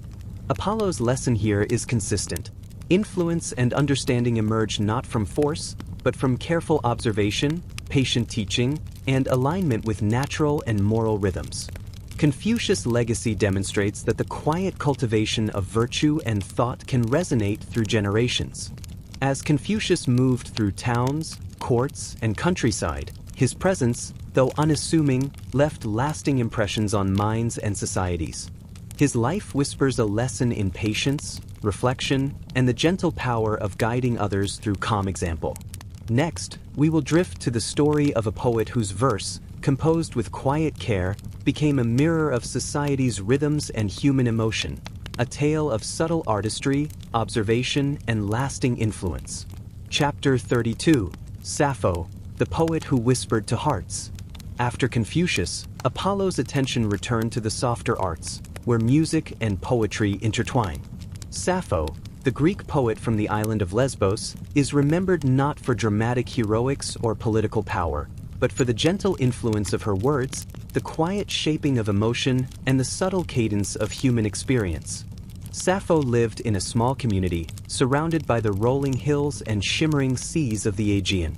Her days were filled with observation, of nature, of friends, of fleeting glances and whispered sentiments. She translated these observations into verses that moved quietly yet profoundly, capturing the subtleties of love, longing, and human connection. Apollo's influence is evident in her work, though never overt. As the god of music and poetry, he seems to guide her ear, her sense of rhythm, and her sensitivity to the nuances of emotion. Her poetry flows like a soft melody, measured and deliberate, offering insight into human experience without force or exaggeration. Sappho's verses were performed, shared, and remembered not for grandeur, but for intimacy. Her skill lay in observing small moments, a glance, a gesture, a sigh, and transforming them into enduring lines that resonate across time. The power of her art is quiet, cumulative, and reflective, like sunlight slowly warming a stone. Even her personal life, shrouded in fragmentary detail, reflects subtlety. Relationships, friendships, and mentorships were cultivated with care, attention, and sensitivity. Her influence was less about command or spectacle and more about shaping thought, emotion, and memory through attentive observation and expression. Apollo's lesson in Sappho's story is soft but clear. The gentlest influence often endures the longest. Quiet artistry, careful listening, and subtle expression shape hearts and minds in ways that grand gestures cannot. Her poetry demonstrates that the rhythm of words, when aligned with empathy and reflection, creates a resonance that survives centuries. As Sappho walked among olive groves and sunlit cliffs, her lines drifted softly into the world, a whisper of human feeling, careful observation, and enduring artistry. Her life teaches patience, attentiveness, and the quiet power of shaping others through gentle, reflective expression. Next, we will drift to the story of a philosopher whose meditations on nature and human behavior created a framework for ethical reflection, a tale of calm insight, careful thought, and subtle guidance.